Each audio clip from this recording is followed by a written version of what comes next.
সেনাপ্রধান ডক্টর মোহাম্মদ ইউনূসকে কথা বলেও সাবধান করে এসেছেন যে সেনাবাহিনীর ভেতরে যদি তাকে উৎখাত করে দেওয়া হয় এবং সেই কর্নেল তাহেরের আদলে একটা ছাত্র সিপাহী জনতার বিপ্লব ঘটানোরও যে প্রচেষ্টা চলছে, যে কারণে হাসনাত না ওয়াকার এ ধরনের স্লোগান রাজপথে উঠেছে, সেই রকম কিছু যদি ঘটে যায় তাহলে ডক্টর মোহাম্মদ ইউনূসও আসলে নির্বিকারে নিরাপদে যমুনায় থাকতে পারবেন না এবং তিনি তার উপদেষ্টা পরিষদ পারিষদ বর্গ নিয়ে কোনো রকম সেফ এক্সিট পাবেন সে সম্ভাবনা প্রায় শূন্যের কোঠায়। প্রধান উপদেষ্টা ডক্টর মোহাম্মদ ইউনূসের মধ্যকার সম্পর্কটা কিছুতেই যে একটা বিশ্বাসের এবং আস্থার সম্পর্ক হয়ে উঠতে পারছে না তার আবারও প্রমাণ মিলেছে এই সেপ্টেম্বরের 1 তারিখে তাদের বৈঠকের পর, যখন এমন প্রেস বিজ্ঞপ্তি দুতরফ থেকে বেরিয়ে এলো, যখন সেনাবাহিনীর জনসংযোগ পরিদপ্তর বলল যে সেনাপ্রধান প্রধান উপদেষ্টার সঙ্গে সাক্ষাৎ করে আবারও জানিয়ে এসেছেন যে অন্তর্বর্তীকালীন সরকারকে সর্বাত্মক সহযোগিতা দিতে এবং বাংলাদেশে আইন শৃঙ্খলা পরিস্থিতি রক্ষায় জনগণের নিরাপত্তায় সর্বাত্মক ভূমিকা রাখতে সেনাবাহিনী প্রস্তুত, সেনাবাহিনী তার ভূমিকা অব্যাহত রাখবে। আর অন্যদিকে প্রধান উপদেষ্টার দফতর থেকে যেই বিবৃতি এলো তাতে সরাসরি বলা হলো যে সেনাপ্রধান ডক্টর মোহাম্মদ ইউনূসকে এই পরামর্শ দিয়েছেন বা আহ্বান জানিয়েছেন যে ডক্টর মোহাম্মদ ইউনূস যাতে চারদিকে ছড়িয়ে পড়া গুজবে কান না দেন, সেনাবাহিনী ডক্টর মোহাম্মদ ইউনূসের সঙ্গেই আছেন। এসব কথোপকথনে এটা পরিষ্কার যে মূল সংকটটা আস্থার, মানে কে কাকে চাকরিতে রাখবেন, কে কাকে চাকরি থেকে সরিয়ে দেবেন, কে কোন ষড়যন্ত্র কোন প্রাসাদে বসে করছেন, এই নিয়ে দুতরফের ভেতরকার অস্বস্তি আর এক রকমের অবিশ্বাস, দৃঢ় অবিশ্বাস কিছুতেই কাটছে না, সেটা পরিষ্কার হয়ে গেছে এই বৈঠকের পরের খবরগুলোতেও। আসলে ওয়াকারুজ্জামানের সঙ্গে ডক্টর মোহাম্মদ ইউনূসের, সেনাপ্রধানের সঙ্গে ডক্টর মোহাম্মদ ইউনূসের সাম্প্রতিক সমস্যাটা তৈরি হয়েছে সেনাবাহিনীর নানা রকম পদোন্নতির প্রস্তাব নিয়ে। প্রায় 70টা ফাইল সেনাপ্রধান ডক্টর মোহাম্মদ ইউনূসের দফতরে পাঠিয়েছিলেন। সেই 28শে জুলাই প্রমোশন বোর্ড তাদের সিলেকশন বা তাদের নির্বাচন শেষ করবার পর যে এই 70 জনের পদায়ন পদোন্নতির বিষয়ে ডক্টর মোহাম্মদ ইউনূসের স্বাক্ষর দরকার। ডক্টর মোহাম্মদ ইউনূস সে সময় একটা খেলা খেলেছেন এবং এই খেলায় একটা খুব গুরুত্বপূর্ণ পদ নিয়ে খেলবার সুযোগ পেয়েছেন তিনি। 9th ডিভিশন বা যেই ডিভিশনটিকে আসলে সবচেয়ে গুরুত্বপূর্ণ বলা হয়, যে নবম পদাতিক ডিভিশনটি হচ্ছে রাষ্ট্রপতি এবং সেনাপ্রধানের সুরক্ষার সরাসরি দেখভাল করে এবং এটা একটা ভীষণ কৌশলগতভাবে গুরুত্বপূর্ণ ডিভিশন সেনাবাহিনীর এ কারণে যে এই ডিভিশনটি কিন্তু সাভার এবং ঢাকা অঞ্চলের নিরাপত্তার দায়িত্বে। মানে এ তো আমরা সবাই জানি যে ঐতিহাসিকভাবেই যে কোনো কু হোক কি গণ অভ্যুত্থান হোক কি বিপ্লব হোক আসলে ঢাকা দখল করতে হবে। তো এই ঢাকা দখল থেকে সেনাপ্রধান, রাষ্ট্রপতি, রাষ্ট্র এবং ঢাকাকে সুরক্ষিত রাখে নবম পদাতিক ডিভিশন। এই কৌশলগত ডিভিশনটির প্রধান হিসেবে শেখ হাসিনার সময় থেকেই ছিলেন হচ্ছে ওয়াকারুজ্জামানের অত্যন্ত বিশ্বস্ত মেজর জেনারেল মঈন খান, যাকে শেখ হাসিনারও অত্যন্ত বিশ্বস্ত এবং শেখ হাসিনার একেবারে পছন্দ করে বসানো ব্যক্তি হিসেবে দেখা হতো। এখন ওয়াকারুজ্জামান চেয়েছিলেন যে এই মঈন খানের, মেজর জেনারেল মঈন খানের মেয়াদ শেষ হওয়ার কথা ছিল আগস্টে, কাজেই তিনি এমনটা প্রত্যাশা করেছিলেন এই 70টা ফাইলের মধ্যে যে ডক্টর মোহাম্মদ ইউনূস তার অনুরোধ বা পরামর্শ মতো মেজর জেনারেল মঈন খানের দায়িত্বকে সম্প্রসারিত করবেন, একটা এক্সটেনশন দেবেন, যেই এক্সটেনশনের ভিত্তিতে মেজর জেনারেল মঈন খান তার অবসরে যেতে হবে না তাকে, তিনি নবম পদাতিক ডিভিশনের দায়িত্বে থাকতে পারবেন। এটা ভীষণভাবে জেনারেল ওয়াকারুজ্জামানের জন্য এটা খুব গুরুত্বপূর্ণ একটা ভূমিকা রাখতে পারত, কারণ মেজর জেনারেল মঈন খান নবম পদাতিক ডিভিশনের দায়িত্বে থাকা মানে তিনি অন্তত ঢাকা নিয়ে এক রকমের নিরাপদ বোধ করেন, তিনি তার নিজের সুরক্ষা নিয়ে নিরাপদ বোধ করেন, আর সবচেয়ে নিরাপদ বোধ করেন এ কারণে যে তার মানে সেনাবাহিনীতে হঠাৎ করে কু ঘটিয়ে দেওয়া খুব কঠিন হবে। সেদিক থেকেও খুব চাইছিলেন জেনারেল ওয়াকারুজ্জামান এই বিষয়টি, যে যাতে doctor Muhammad Yunus major general Moeen খানকে নবম পদাতিক ডিভিশনে রাখতে সম্মত হন। কিন্তু ডক্টর মোহাম্মদ ইউনুস একটা খেলা খেলেন। ডক্টর মোহাম্মদ ইউনুস 1 মাস ওই ফাইলগুলোর উপর বসে থাকেন, মানে ওই ফাইলগুলো কোনো নড়াচড়াই তিনি করেন না।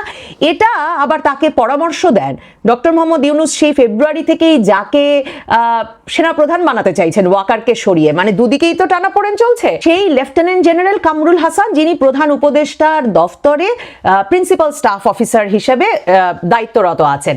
তো সেই লেফটেন্যান্ট জেনারেল কামরুল হাসানের পরামর্শে ডক্টর ইউনুস কোনো মতামতই জানান না এই নবম পদাতিক ডিভিশনে ওয়াকারুজ্জামানের বিশ্বস্ত মেজর জেনারেল মঈন খানকে রাখবেন কি রাখবেন না এই বিষয়ে।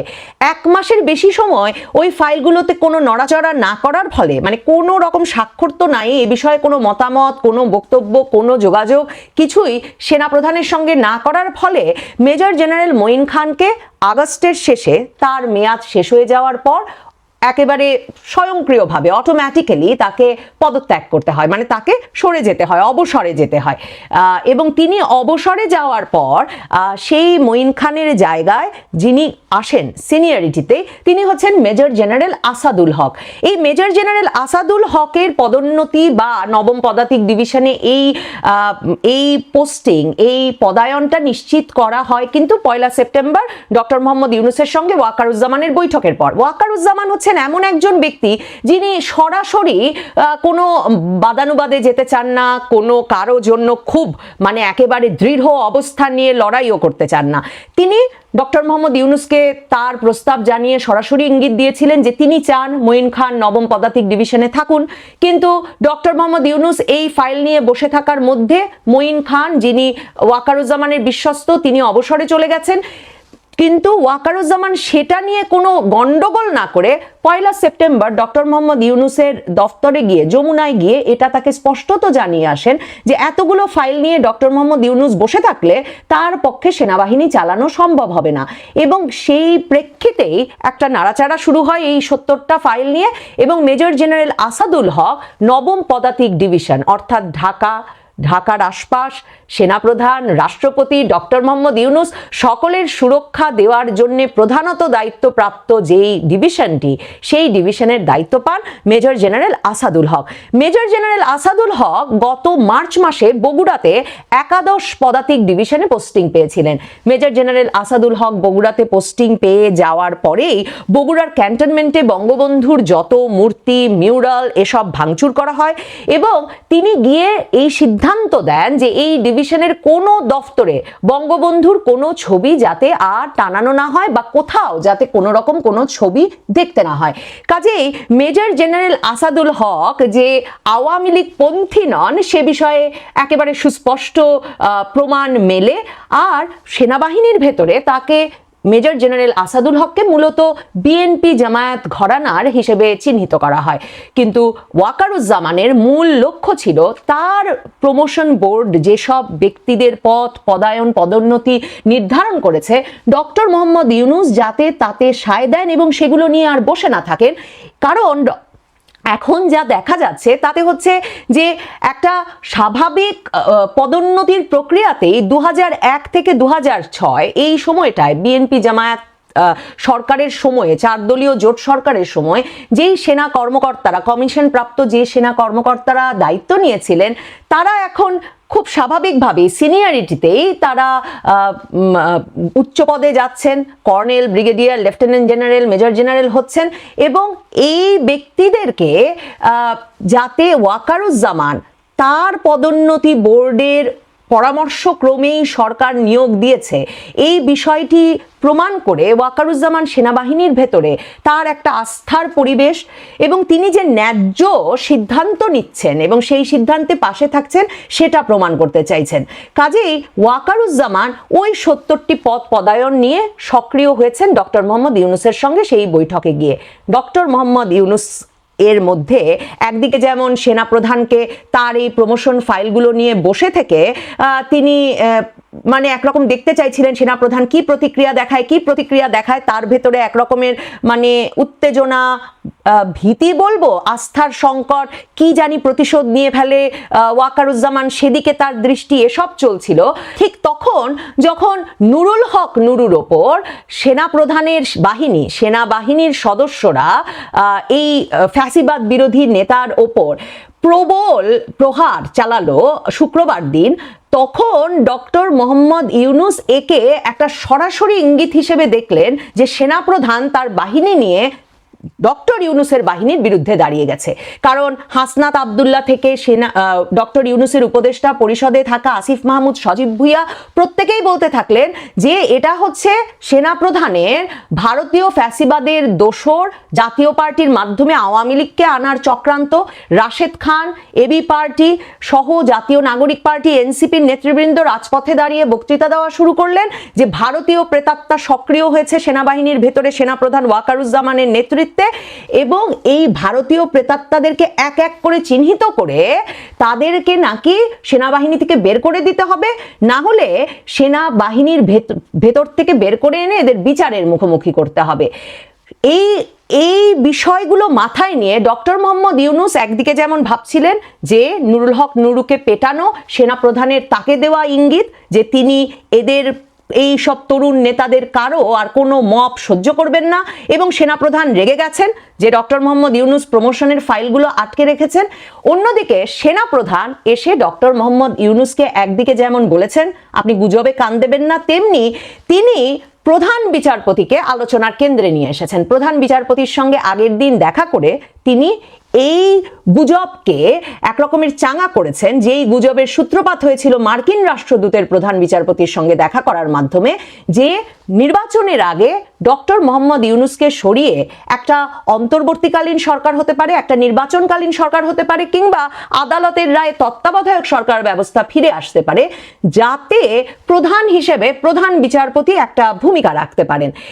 এই বিষয়গুলো যখন সামনে চলে আসে তখন ডক্টর মোহাম্মদ ইউনূস আর সেনাপ্রধানের মধ্যে আবারও একটা ক্ষমতার টানাটানি লড়াই শুরু হয়।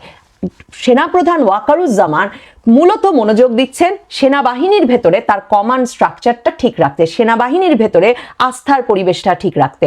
সে কারণে তিনি 2001 থেকে 2006 নিয়োগপ্রাপ্ত কমিশন অফিসাররা যে এখন পদায়নে সকল উচ্চ পদে যাবে সেই বিষয়টি ঠেকানোতে কোনো চেষ্টা করছেন না, বরং তাদেরকে আস্থায় আনার চেষ্টা করছেন। কারণ সেনাবাহিনীর ভেতরে আবার 3 জন সেনা কর্মকর্তা যারা তিনজন সেনা কর্মকর্তা ওই যে ভারতপন্থী সেনা কর্মকর্তাদের বিরুদ্ধে দাঁড়িয়ে একরকমের সিপাহী জনতার বিপ্লব ঘটিয়ে সেনাবাহিনীর ভেতরে নানা রকম চাঞ্চল্য সৃষ্টির চেষ্টা করছেন। এর মধ্যে আছেন শেখ হাসিনার অত্যন্ত ঘনিষ্ঠ, শেখ হাসিনা আমলের সেনাপ্রধান ইকবাল করিম ভুইয়া, আছেন বিএনপি আমলে 4 দলীয় জোট সরকারের সময়কার ডিজিএফআই প্রধান রেজ্জাকুল হায়দার চৌধুরী, যাকে 10 ট্রাক অস্ত্র মামলা সহ বিভিন্ন মামলায় শেখ হাসিনার সরকারের সময় বহু বছর জেল খাটতে হলো এবং যিনি ইউনূস সরকারের সময় জেল থেকে বেরিয়ে এলেন। আর আছেন জামায়াতে ইসলামীর আমির গোলাম আজমের ছেলে হওয়ায় যাকে শেখ হাসিনা সরকার দীর্ঘ সময় সেনা প্রহরাতেই গুম করে রেখেছিল, মানে যিনি আয়না ঘরে ছিলেন বলে অভিযোগ আছে এবং যিনি বেরিয়ে এলেন শেখ হাসিনা সরকারের পতনের পর। এই 3 সেনা কর্মকর্তা একদিকে যেমন একেবারে তরুণ সেনা সদস্যদেরকে সংগঠিত করার চেষ্টা করছেন বা প্রভাবিত করার চেষ্টা করছেন বলে খবর আছে, তেমনি খবর আছে যে এরা অনেক ক্ষেত্রেই গত 15 বছরে শেখ হাসিনার আমলে পদচ্যুত হয়েছেন, বরখাস্ত হয়েছেন নানা কারণে, এমন সেনা কর্মকর্তাদের সংগঠিত করছেন এবং সংগঠিত করছেন সেনাবাহিনীর ভেতরের সেই অংশটাকে, যেই অংশটা আসলে এই যে ভারতপন্থী মইনু আহমেদ ক্ষমতায় এসেছিল রেজ্জাকুল হায়দারের জায়গায় বলেই সেনাবাহিনী তখন 1-11 ঘটিয়ে ফেলেছিল এবং সেই 1-11 ঘটানোর ফলেই আওয়ামী লীগ সরকার ক্ষমতায় আসতে পেরেছিল। এই বয়ানটিতে বিশ্বাস করছেন এবং যারা সেনাপ্রধান ওয়াকারুজ্জামান এখন যে কোনো মুহূর্তে ভারতের এক রকমের প্ররোচনায় বা ইঙ্গিতে অথবা শেখ হাসিনাকে ফিরিয়ে আনতে আওয়ামী লীগের রাজনৈতিক পরিসর করে দিতে আরেকটা 1-11 ঘটিয়ে ফেলতে পারেন, সেই আশঙ্কায় বিশ্বাস করেন। এই আশঙ্কার মূল কারণটা যদি আরেকটু পরিষ্কার করে বলি, 4 দলীয় জোট সরকারের সময় কিন্তু মইনুল আহমেদের সেনাপ্রধান হওয়ার কথা ছিল না, বরং সেনাপ্রধান হওয়ার কথা ছিল এবং জামায়াতে ইসলামীর দিক থেকে 4 দলীয় জোটের শরিক হিসেবে তাদের দিক থেকে সরাসরি পরামর্শ ছিল তখনকার ডিজিএফআই প্রধান রেজ্জাকুল হায়দার চৌধুরীকে সেনাপ্রধান করার। কিন্তু এমন বক্তব্য আছে, এমন প্রমাণাদিও নাকি অনেকের কাছে আছে যে ভারতের পরামর্শেই এবং বিএনপির ভেতরকার ভারতপন্থী অংশের উৎসাহেই তখন মইনুলকে সেনাপ্রধান বানানো হয়। যেই মইনুল 1-11 তৈরি করবার ফলে শেষ পর্যন্ত বিএনপি সবচেয়ে বেশি ক্ষতিগ্রস্ত হয়েছে। জামায়াতে ইসলামীকে এত বিচার, মামলা, হামলার সম্মুখীন হতে হয়েছে 1.5 দশকের বেশি সময় ধরে, এই অভিযোগ সেনাবাহিনীর ভেতরেও আছে অত্যন্ত সুগভীরভাবে। কাজেই নানা পক্ষ নানা কিছু করবার চেষ্টা করছেন, তার মধ্যে সেনাপ্রধান ওয়াকারুজ্জামান সেনাবাহিনীর ভেতরে শৃঙ্খলা এবং এমন একটা পরিস্থিতি, আস্থার সম্পর্ক ধরে রাখতে চাইছেন সেনাপ্রধান হিসেবে যাতে সেনাবাহিনীর ভেতরে তাকে উৎখাত করার ষড়যন্ত্র শুরু না হয়। সেনাপ্রধান ডক্টর মোহাম্মদ ইউনূসকে কথা বলেও সাবধান করে এসেছেন যে সেনাবাহিনীর ভেতরে যদি তাকে উৎখাত করে দেওয়া হয় এবং সেই কর্নেল তাহেরের আদলে একটা ছাত্র সিপাহী জনতার বিপ্লব ঘটানোর যে প্রচেষ্টা চলছে, যে কারণে হাসনাত না ওয়াকার এ ধরনের স্লোগান রাজপথে উঠেছে, সেই রকম কিছু যদি ঘটে যায় তাহলে ডক্টর মোহাম্মদ ইউনূসও আসলে নির্বিকারে নিরাপদে যমুনায় থাকতে পারবেন না এবং তিনি তার উপদেষ্টা পরিষদ পারিষদ বর্গ নিয়ে কোনো রকম সেফ এক্সিট পাবেন সে সম্ভাবনা প্রায় শূন্যের কোঠায়। এই অবস্থায় ডক্টর ইউনূস এবং সেনাপ্রধান দুজনেই জানেন যে তাদের ভেতরে অবিশ্বাস আছে বটে, কি আস্থার সংকট আছে বটে, তবে দুজনেরই এই মুহূর্তে দুজনকে বাঁচিয়ে রাখা জরুরি এবং তাদের দুজনের বেঁচে থাকতে হলে বঙ্গভবনে টিকে যেতে হবে প্রেসিডেন্ট শাহাবুদ্দিন চুপ্পুকেও। আর এই মুহূর্তে এই ক্ষমতার টানাটানির সমীকরণে খুব তরতাজা হয়ে উঠেছেন প্রধান বিচারপতি সৈয়দ রেফাত আহমেদও বটে। আসসালামু আলাইকুম ওয়া রাহমাতুল্লাহি ওয়া বারাকাতুহু। সম্মানিত দর্শক, বাংলাদেশের রাজনীতিতে এখন সেনাবাহিনী বিরোধী একটি ঐক্য দেখা যাচ্ছে। আকারে, ইঙ্গিতে অথবা প্রকাশ্যে ক্যান্টনমেন্টের সমালোচনা করা এবং সেনাবাহিনীকে খোঁটা দিয়ে কথা বলা একটা স্টাইলে পরিণত হয়ে গেছে। সেনাবাহিনী আমাদের দেশে মিশ্র প্রতিক্রিয়া রয়েছে প্রথম দিক থেকেই। সেটি হলো, এই সেনাবাহিনী কেন দরকার? এই সেনাবাহিনী আমাদের দুজন সরকার প্রধান, রাষ্ট্রপ্রধানকে খুন করেছে, বঙ্গবন্ধু শেখ মুজিবুর রহমান এবং শহীদ প্রেসিডেন্ট জিয়াউর রহমান। এই সেনাবাহিনী মানে তিনটি সামরিক শাসন তারা বাংলাদেশে কায়েম করেছে। খন্দকার মুশতাকের পরে শহীদ প্রেসিডেন্ট জিয়াউর রহমান প্রথম সামরিক শাসন, এরশাদ দ্বিতীয় সামরিক শাসন এবং মঈনুদ্দিন ফখরুদ্দিনের সময় তৃতীয় সামরিক শাসন। আর এখন এই সময়টিতে বলা হচ্ছে যে পর্দার আড়ালে থেকে আসলে সেনাবাহিনী সবকিছু নিয়ন্ত্রণ করছে এবং শেখ হাসিনার যে পলায়ন, এটি মূলত সেনাবাহিনীর কারণে হয়েছে। সেনাবাহিনী সরাসরি তার কমান্ড ফলো করেনি। অনেকে এটাকে সেনা বিদ্রোহ, সেনা অভ্যুত্থান শেখ হাসিনার বিরুদ্ধে, যার কারণে তিনি পালাতে বাধ্য হয়েছেন। যদি সেনাবাহিনী শুধুমাত্র ক্যান্টনমেন্টে থাকতো, শেখ হাসিনা যেভাবে পুলিশকে সাজিয়েছিল এবং তার ছাত্রলীগ যুবলীগকে যেভাবে সে আর্মড করে ফেলেছিল, সেক্ষেত্রে বহুদিন একটা রক্তক্ষয়ী সংঘর্ষ থাকতো। তো সেই জায়গা থেকে সেনাবাহিনী যারা কর্মকর্তা রয়েছেন, তারা যদি শেখ হাসিনার সঙ্গে কোঅপারেশন করতেন কিংবা নিউট্রাল থাকতেন, তাহলে ভিন্ন ইতিহাস হতো। এর থেকে যেটি হচ্ছে, যারা আগামীতে ক্ষমতা আসবে, রাষ্ট্র ক্ষমতা আসবে, রাজনৈতিক শক্তি, তারা সেনাবাহিনীকে প্রতিদ্বন্দ্বী মনে করছেন। তারা মনে করছেন যে এদেরকে যতই আদর করা হোক না কেন, যত্ন করা হোক না কেন, এরা শেষমেশ আসলে পক্ষে থাকে না। এরা জিয়াউর রহমান তাদের জন্য কি না করেছেন, একটার পর একটা ক্যান্টনমেন্ট করেছেন, তাদেরকে বেতন ভাতা বৃদ্ধি করা থেকে শুরু করে তাদের যে ডিগনিটি, সেই ডিগনিটি তিনি দান করেছেন। তখন মিলিটারি মিনস একটা বিরাট ব্যাপার জিয়াউর রহমানের জমানাতে। এর সাথে তাদের জন্য কি না করেছেন। তো জিয়াউর রহমান সাহেব শুধু নিজে নিহত হননি, পরবর্তীতে যখন কু করা হলো, সেনাবাহিনী সেখানে ভূমিকা পালন করেননি, তার পরিবার পরিজনের সাথে ওভাবে দায়িত্ব পালন করেননি। ফলে বিএনপির মনে যে দুঃখটা আপনি বোঝার চেষ্টা করেন, বিএনপি 3বার দুঃখ পেয়েছে। জিয়াউর রহমানের মৃত্যুতে একবার, জাস্টিস সাত্তারের ক্ষমতা হারানোর সময় একবার, আর ১/১১ সময় একবার, মোট ৩বার। আর চতুর্থবার ওটা অতটা মাইল্ড, কিন্তু মানে জিয়া পরিবার ভীষণ ব্যথিত হয়েছে। সেটা হলো সেনাবাহিনীর ভিতরে তাদের যে এক্সেস ছিল, বাড়িটা ছিল, সেই বাড়িটা ভেঙে চুরে তছনছ করে দেওয়া হয়েছে, এবং তখন সেনাবাহিনী নীরব ভূমিকা পালন করেছে। এই হলো অবস্থা। কাজেই বিএনপির যারা লোকজন রয়েছে তারা নিঃসন্দেহে সেনাবাহিনীকে ভালোবাসবে, আপন করবে, কোনো রিজন নেই। একই কথা জাতীয় পার্টি, তারাও বলবে যে না, আমরা তো অনেক কিছু করেছি এই বাহিনীর জন্য, কিন্তু আমাদের বিপদের সময় তো জেনারেল নুরুদ্দিন খান যাকে বানালাম তিনি দাঁড়াননি। আর এখন যাকে বলে আওয়ামী লীগের লোকজন তো জেনারেল ওয়াকার সাহেবকে একেবারে গালাগাল করে যাচ্ছে তাই বলে তারা যে সকল কথাবার্তা বলছে, তাতে ভবিষ্যতে যদি আওয়ামী লীগ আসে তারা এই সেনাবাহিনী রাখবে কিনা সন্দেহ। এরকম একটা তাদের ক্ষোভ চলে আসছে যে এই সেনাবাহিনী আমাদের বাবাকে মারছে, ৭৫-১৫ আগস্ট ঘটাইছে, এই সেনাবাহিনীতে আমরা অনেক নিগৃহীত হয়েছি, ক্যান্টনমেন্টে ঢুকতে পারিনি, তারপরে সেই সেনাবাহিনীকে ব্যবসা দিয়েছি, বাণিজ্য দিয়েছি, আর্মস দিয়েছি, অ্যামুনিশন দিয়েছি, সেনাবাহিনীর যারা প্রধান হয়েছে নিজের ছেলের মতো তাদেরকে এক টেবিলে বসে খাওয়াইছি, দাওয়াইছি, আদর যত্ন করেছি। এরপরে আমার একেবারে নিকট আত্মীয় ভাগ্নের জামাইকে সেনাপ্রধান বানাইলাম, সে আমার সাথে কি করলো? এও কোনো জিনিস হলো? এই গেল একটা ঘটনা। আবার এই যে এখন ডক্টর মোহাম্মদ ইউনূস, তিনি সেনাবাহিনীকে পছন্দ করছেন না, এমনকি যে মানে বঙ্গভবনে বসে আছেন রাষ্ট্রপতি, তিনিও সেনাবাহিনী বা জেনারেল ওয়াকারুজ্জামান তার প্রতি যে কৃতজ্ঞ আমার কাছে মনে হচ্ছে না, কোনো অবস্থাতে মনে হচ্ছে না। এরপর বিএনপির গেল, জাতীয় পার্টি গেল, ইউনূস সাহেব গেল, আর এনসিপি। এখন এনসিপির যে আজকের অবস্থান, বা এনসিপি আজকের যে বৈষম্য বিরোধী আন্দোলনের যে যারা নেতৃবৃন্দ রাজনৈতিক দল করেছেন, মূলত তারা তো সেনাবাহিনীর তৈরি করা একটা বাগান, সেই বাগানের প্রস্ফুটিত ফুল। অর্থাৎ সেনাবাহিনী যদি কোঅপারেশন না করতো, ৫ তারিখের ঘটনা ৫ তারিখে ঘটতো না, ঘটতো আরো অনেক পরে, এবং আরো অনেক রক্ত এবং অনেক লাশের বিনিময়। সেনাবাহিনী শেষ মুহূর্তে এসে যেভাবে আন্দোলনকারীদের পক্ষে দাঁড়িয়েছে, সেক্ষেত্রে সেনাবাহিনীর সঙ্গে এনসিপির যারা নেতৃবৃন্দ এবং ডক্টর মোহাম্মদ ইউনূসের যে সম্পর্ক, এটি হবে হরিহরাত্মা। দুনিয়া একদিকে, তারা থাকবে একদিকে। তো সেই দিক থেকে মঈনুদ্দিন ফখরুদ্দিন সাহেবের যে সরকার, তাদের মধ্যে অ্যাডাপশন ছিল শেষ সময় পর্যন্ত ছিল চমৎকার।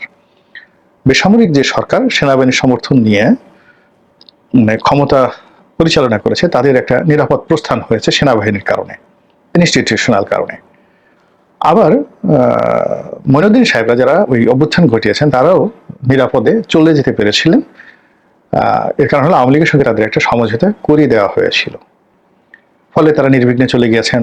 এবং তাদের মধ্যে কেউ কেউ, জেনারেল মাসুদউদ্দিন চৌধুরী, তিনি পুরস্কৃত হয়েছেন, অস্ট্রেলিয়ার রাষ্ট্রদূত ছিলেন, তারপরে সংসদ সদস্য হয়েছেন, তারপরে ব্যবসা বাণিজ্য সবকিছু দিয়ে একেবারে মানে মানে যাকে বলা একেবারে সবকিছু দিয়ে তাকে সুসজ্জিত করা হয়েছে। তো এইবার কি হচ্ছে? এইবার কেন সমস্ত রাজনৈতিক দলগুলো রয়েছে তারা সবাই সেনাবাহিনীর প্রতি বিক্ষুব্ধ? এরপর যারা স্টেক হোল্ডার, এই মুহূর্তে যারা ক্ষমতায় রয়েছেন, তারা বিভিন্ন সময় যারা সেনাবাহিনীর যে গোয়েন্দা সংস্থা ডিজিএফআই, যাদের পয়সা নিয়ে তারা রাজনীতিতে নেমেছেন সে শেখ হাসিনার জামানাতে, যাদের পয়সা নিয়ে রাজনৈতিক দল গঠন করা হয়েছে, যাদের হুকুমে, মানে ডিজিএফআই এই রাজনৈতিক দলগুলো গঠন করেছে আওয়ামী লীগের পরামর্শে, সেই সকল রাজনৈতিক দল এবং তাদের নেতৃবৃন্দ অকথ্য ভাষায় এখন সেনাবাহিনীকে গালাগাল করছে। এটা আমি মনে করি বাংলাদেশের জন্য ভীষণ রকম একটা অ্যালার্মিং, এবং এর পেছনে সুদীর্ঘ মাস্টার প্ল্যান আছে। আমাদের এই সেনাবাহিনী যদি না থাকে, এই 18 কোটি মানুষের মধ্যে যে ঐক্য রয়েছে, এটা সম্ভব নয়। এই সেনাবাহিনীর যতটুকু সক্ষমতা রয়েছে, সেই সক্ষমতা দিয়ে সেনাবাহিনী, বিজিবি, নৌবাহিনী, বিমান বাহিনী যেভাবে আমাদের ভূখণ্ডটিকে, যাকে বলা হয়, তারা আঁকড়ে রাখছে, তা না হলে ভারতের যে আধিপত্যবাদ, সেই আধিপত্যবাদ এতদিন আমাদের অবস্থা সিকিমের মতো হয়ে যেত, এতে কোনো সন্দেহ নেই। এর কারণ হলো, ধরুন 18 কোটি মানুষের হাতে অস্ত্র তুলে দেওয়া, তাদেরকে ট্রেনিং দেওয়া, এই কাজগুলো সেনাবাহিনী করতে পারে এবং সেনাবাহিনী এই কাজগুলো করবে, এতে কোনো সন্দেহ নেই। কিন্তু যদি রাজনৈতিক দলগুলো সবাই মিলে সেনাবাহিনীর বিরুদ্ধে নামে, তাহলে এই বাহিনীটির অস্তিত্ব টিকিয়ে রাখাটা খুব কঠিন এবং বলতে গেলে বিদেশি শক্তি যেটা চাচ্ছে যে সেনাবাহিনীটা ডিসব্যান্ড হয়ে যাক, অকার্যকর হয়ে যাক, শেষ হয়ে যাক, এবং এটা হয়েছে, অনেক দেশে হয়েছে। আপনি চিন্তা করুন বাংলাদেশ সেনাবাহিনী আর কি ক্ষমতা। সাদ্দাম হোসেনের যে মানে আর্মি, সেখানে টোটাল ম্যান পাওয়ার ছিল 8 লাখ না 9 লাখ যেন ছিল, তার মধ্যে প্রায় 2 লাখ ছিল রিপাবলিকান গার্ড। আমাদের দেশে যেমন র্যাব বা আমাদের দেশে যেভাবে রক্ষী বাহিনী করা হয়েছিল, ওভাবে সবচেয়ে ইফেক্টিভ পার্টি বাথ পার্টি, সেই বাথ পার্টির অনুকরণে সেনাবাহিনীর মধ্যে একটা মানে পার্টিজান করা হয়েছিল, সেটা হলো রিপাবলিকান, মানে যেটা বলা হয় সাদ্দাম হোসেনের রিপাবলিকান আর্মি। তো সেই আর্মি এবং মানে মূল বাহিনী সব তো ডিসব্যান্ড করে দেওয়া হয়েছিল, নতুন করে সেনাবাহিনী গঠন করা হয়েছে সেখানে। তো সেই যে মানে বিপ্লবী গার্ড বাহিনী, যেটা এখন রেভলিউশনারি গার্ড, যেটা ইরানে আছে, তো প্রতিপক্ষ যখন আসে প্রথমে এই বাহিনীটিকে ডিসব্যান্ড করে দেওয়া হবে। একইভাবে ধরুন লিবিয়াতে গাদ্দাফির যে বাহিনী, সেটাকে ডিসব্যান্ড করে দেওয়া হয়েছে, সম্পূর্ণরূপে ডিসব্যান্ড করে দেওয়া হয়েছে। তারপর কিউবাতে যখন ফিদেল ক্যাস্ট্রো আসলেন, পুরো বাহিনীটিকে ডিসব্যান্ড করে দেওয়া হয়েছে। এবং ইরানের যে 79 সনে যে ইরান বিপ্লব হলো, এর ফলে ইরানের যে সেনাবাহিনী, এটাকে পুরো ডিসব্যান্ড করে দিয়ে নতুন একটা বাহিনী গঠন করা হয়েছে। আমি এই কটা উদাহরণ দিলাম। আর দ্বিতীয় বিশ্বযুদ্ধ মানে জার্মানিতে, তারপরে মেনশেভিক বিপ্লবের পর রাশিয়াতে, তারপরে পোল্যান্ডে, মানে যেখানে বিপ্লব হয়েছে সেখানে কিন্তু সেনাবাহিনী একেবারে সম্পূর্ণ ডিসব্যান্ড করে দেওয়া হয়েছে। কোনো রকম ভাবে মানে অস্তিত্ব সেখানে রাখা হয়নি, নিজেদের মতো করে দেওয়া হয়েছে। আমাদের দেশে যেটা হলো, 71-এর একটা যুদ্ধে আমরা জয়লাভ করার পরেও আমরা পাকিস্তান থেকে যারা ফেরত এসেছে তাদেরকে সেনাবাহিনীতে রিপ্যাট্রিয়েট করেছি। দ্বিতীয়ত, যখন বঙ্গবন্ধুর হত্যাকাণ্ড হলো, তখন যেভাবে রক্ষী বাহিনীকে ডিসব্যান্ড না করে এখানে একীভূত করা হয়েছে, এটা অন্য কোনো দেশে এইভাবে হয়নি, অন্য কোনো দেশে হয়নি। তো যাই হোক, এনিওয়ে, এখন এই সেনাবাহিনী নিয়ে আমাদের দেশের অনেকের বক্তব্য, বিশেষ করে যারা ভারত বিরোধী, তাদের বক্তব্য হলো এরা ঘোড়ার ডিম, ভারতের বিরুদ্ধে কিছুই করতে পারে না, 1 ঘন্টা তারা টিকতে পারবে না, সারাক্ষণ এখানে ভারতের ঘুটু যে সমস্ত লোকজন বসে আছে তাদেরকে তোয়াজ তদবির করে, এই সেনাবাহিনী রেখে লাভ কি? এই ধরনের অপপ্রচার। আর এই ধরনের অপপ্রচারের ফলে সেনাবাহিনীর মনোবল যদি ভেঙে যায়, আর বিদেশি শক্তির চাপ যদি বাড়তে থাকে, এবং কোনো রাজনৈতিক শক্তি যদি নতুন করে উত্থান তাদের হয়, সেক্ষেত্রে আমরা এইরকম একটা সুসজ্জিত বাহিনী হারিয়ে ফেলব। 1 2 নম্বর হলো যে সকল অসম্মানজনক কথাবার্তা বলা হচ্ছে, আপনারা বোঝার চেষ্টা করুন যে রয়্যাল বেঙ্গল টাইগার বা সিংহ, বনের রাজা সিংহ, তাদেরকেও কিন্তু পোষ মানিয়ে ঠাট্টা মস্করা করে সার্কাসের প্রাণী বানানো হয়। সিংহকে নাচতে বলা হয়, বাঘকে হাঁক করতে বলা হয়। সার্কাসে আপনি বাঘ সিংহের খেলা তো আপনারা দেখেছেন অনেকে। তো তদ্রুপ সেনাবাহিনীর একই অবস্থা, তাদেরকে মর্যাদা দিতে হবে, তাদেরকে বনের মধ্যে ছেড়ে দিতে হবে। এই যে তাদেরকে আলাদা ক্যান্টনমেন্ট রাখা হয়, আপনাকে জানেন যে কেন এই ক্যান্টনমেন্ট তৈরি করা হয়েছে বা করা হয়, এবং পৃথিবীর প্রথম ক্যান্টনমেন্ট কোনটা? যা সেটা তথ্য দেই, সব জায়গায় তথ্য দেই। আমর ইবনুল আস, হযরত আমর ইবনুল আস রাদিয়াল্লাহু তাআলা আনহু যখন মিশর জয় করলেন, ঠিক সেই সময়টিতে এই প্রথম তিনি সেনাবাহিনীর জন্য সেই কায়রোর অদূরে তিনি যাকে বলা হয় একটি ক্যান্টনমেন্ট তৈরি করলেন। ওটা শহর ছিল না, মূল রাজধানী যেখানে ছিল সেখান থেকে অনেক দূরে গিয়ে তিনি একটা ক্যান্টনমেন্ট তৈরি করলেন সেনাবাহিনীর জন্য, এবং তাদের সেই ক্যান্টনমেন্টে সেনাবাহিনীর জন্য আবার বাজার টাজার করার জন্য একটা মার্কেট তিনি তৈরি করলেন। আল খালিলি, সম্ভবত কায়রোতে গিয়ে দেখবেন আল খালিলি পুরনো মার্কেট আমর ইবনুল আস তৈরি করে, এবং তাদের জন্য একটা মসজিদে তৈরি করলেন, আমর ইবনুল আস মসজিদ। এই প্রথম সেখানে ইতিহাসে ক্যান্টনমেন্ট তৈরি হলো। এর কারণ হলো মুসলিম ইনভেনশন যেটা হয়েছিল, সেই বিজয়গুলোর মধ্যে সবচেয়ে বড় বিজয় ছিল মিশর বিজয়। তো সেখানে দীর্ঘদিন ধরে রোমান আর্মি ছিল। দীর্ঘদিন ধরে সেখানে, মানে ক্লিওপেট্রা ছিল, রোমান আর্মি ছিল, টলেমি বংশ রাজত্ব করেছে, তার আগে ফেরাউনরা রাজত্ব করেছে 5000 বছর ধরে। ফলে ওখানকার যে টোটাল রাজস্বিক সিস্টেমটা একটা অন্যরকম সিস্টেমের মধ্যে ছিল, এবং সেই সিস্টেমের অনুকরণ করতে গিয়ে এই প্রথম গ্যারিসন তৈরি করে মুসলিম সাম্রাজ্যে আমর ইবনুল আস, যে এই শহরের মধ্যে সেনাবাহিনীকে রাখা যাবে না। তো ধরুন এই যে সেনাবাহিনী মানে রেগুলার রাখা, লালন পালন করে, এটা একটা ইতিহাস আছে। সেই ইতিহাসে তাদেরকে সম্মান দিতে হবে, মর্যাদা দিতে হবে, বেতন দিতে হবে, ভাতা দিতে হবে। তারা বিদ্রোহ করবে, তারা মানে আপনি চিন্তা করেন যে জেনেসারি বাহিনী মানে প্রথম বেতনভোগ রেগুলার আর্মি উসমানীয় খেলাফত তারা তৈরি করেছিল। এদের হাতে অনেক উসমানীয় সম্রাট মরেছেন, কিন্তু বাহিনী ডিসব্যান্ড করা হয়নি। এই বাহিনী দ্বারা সারা পৃথিবীকে তারা জয় করেছে। এখন সম্রাট, যে সম্রাট মরেছে সে তার অকর্মণ্যতার কারণে মরেছে, আর যে সম্রাট তাদেরকে ব্যবহার করতে পেরেছে, এই বাহিনী দ্বারা তারা পৃথিবী জয় করেছে। তো কাজেই এই যে সেনাবাহিনী নিয়ে যে সকল কথাবার্তা হচ্ছে, ক্যান্টনমেন্টের বিরুদ্ধে কথা বলে বীরত্ব দেখানো হচ্ছে, সেনাবাহিনীকে কথা বলে বীরত্ব দেখানো হচ্ছে, তাদের বুদ্ধিশুদ্ধি নিয়ে প্রশ্ন তোলা হচ্ছে, আমি মনে করি যে যারা সকল কথাবার্তা বলছে তাদেরকে আইএসএসবির একটা পরীক্ষাতে বসানো উচিত। আমি তো আইএসএসবি দিয়েছি, সেই আইএসএসবি তে পরীক্ষায় দেওয়া উচিত যে তারা কয়জন পাশ করেন। সেকেন্ড থিং হলো সেকেন্ড লেফটেন্যান্ট হিসাবে ইন্টারমিডিয়েট পাশ করার পরে তারা বিএমএ তে যে ট্রেনিং নেয় 2 বছরের, সেই ট্রেনিং এ এদের কিন্তু 2 বছর না, ঠিক 2 মাস ট্রেনিং দিলে কয়জনের মাজা থাকে, কোমর ঠিক থাকে, আর কয়জন সেখানে টিকে থাকে, সেটা হলো দেখার বিষয়। কাজেই ওখানে যারা আছে তারা অন্য ধাতুতে গড়া মানুষ, আপনার আমার মতো না।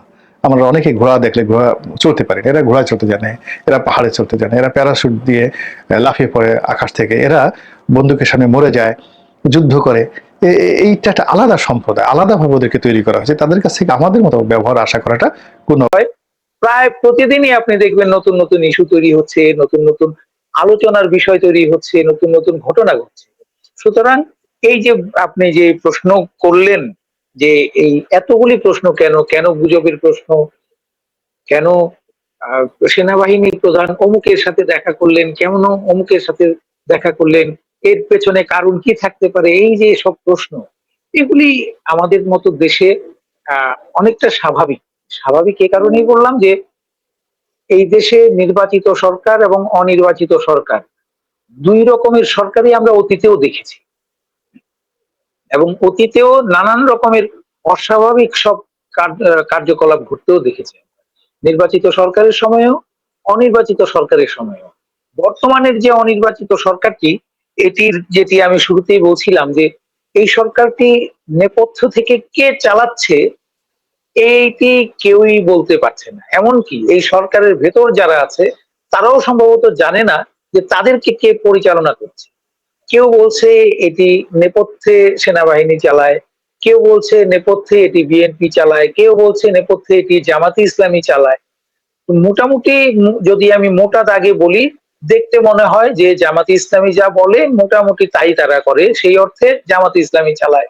আবার কেউ বলছে যে না, এরা কেউই না, এটাকে আমেরিকা চালায়।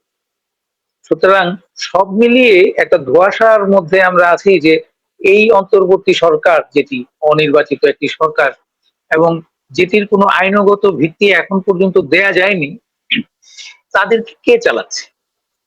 আবার অনেকে বলে যে এই সরকারটির ভেতরেই নানান রকমের গ্রুপ কাজ করে, জামাতের একটি পক্ষ আছে, বিএনপির একটি পক্ষ আছে, সেনাবাহিনীর একটি পক্ষ আছে, আমেরিকার একটি পক্ষ আছে, এবং প্রত্যেকটি পক্ষ নিজ নিজ উদ্দেশ্য সামনে রেখে কাজ করে। তাদের সবার যদি উদ্দেশ্য এক না হয় তাহলে তো নানান রকমের ঘটনা ঘটবে।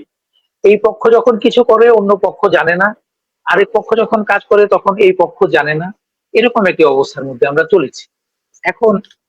আপনি যেটি শুরুতেই প্রশ্ন করেছেন বা করবেন, এরকমও হতে পারে যে গত কয়েকদিনের যে বড় প্রশ্ন মোটা দাগে, সেটি হচ্ছে সেনাবাহিনী প্রধান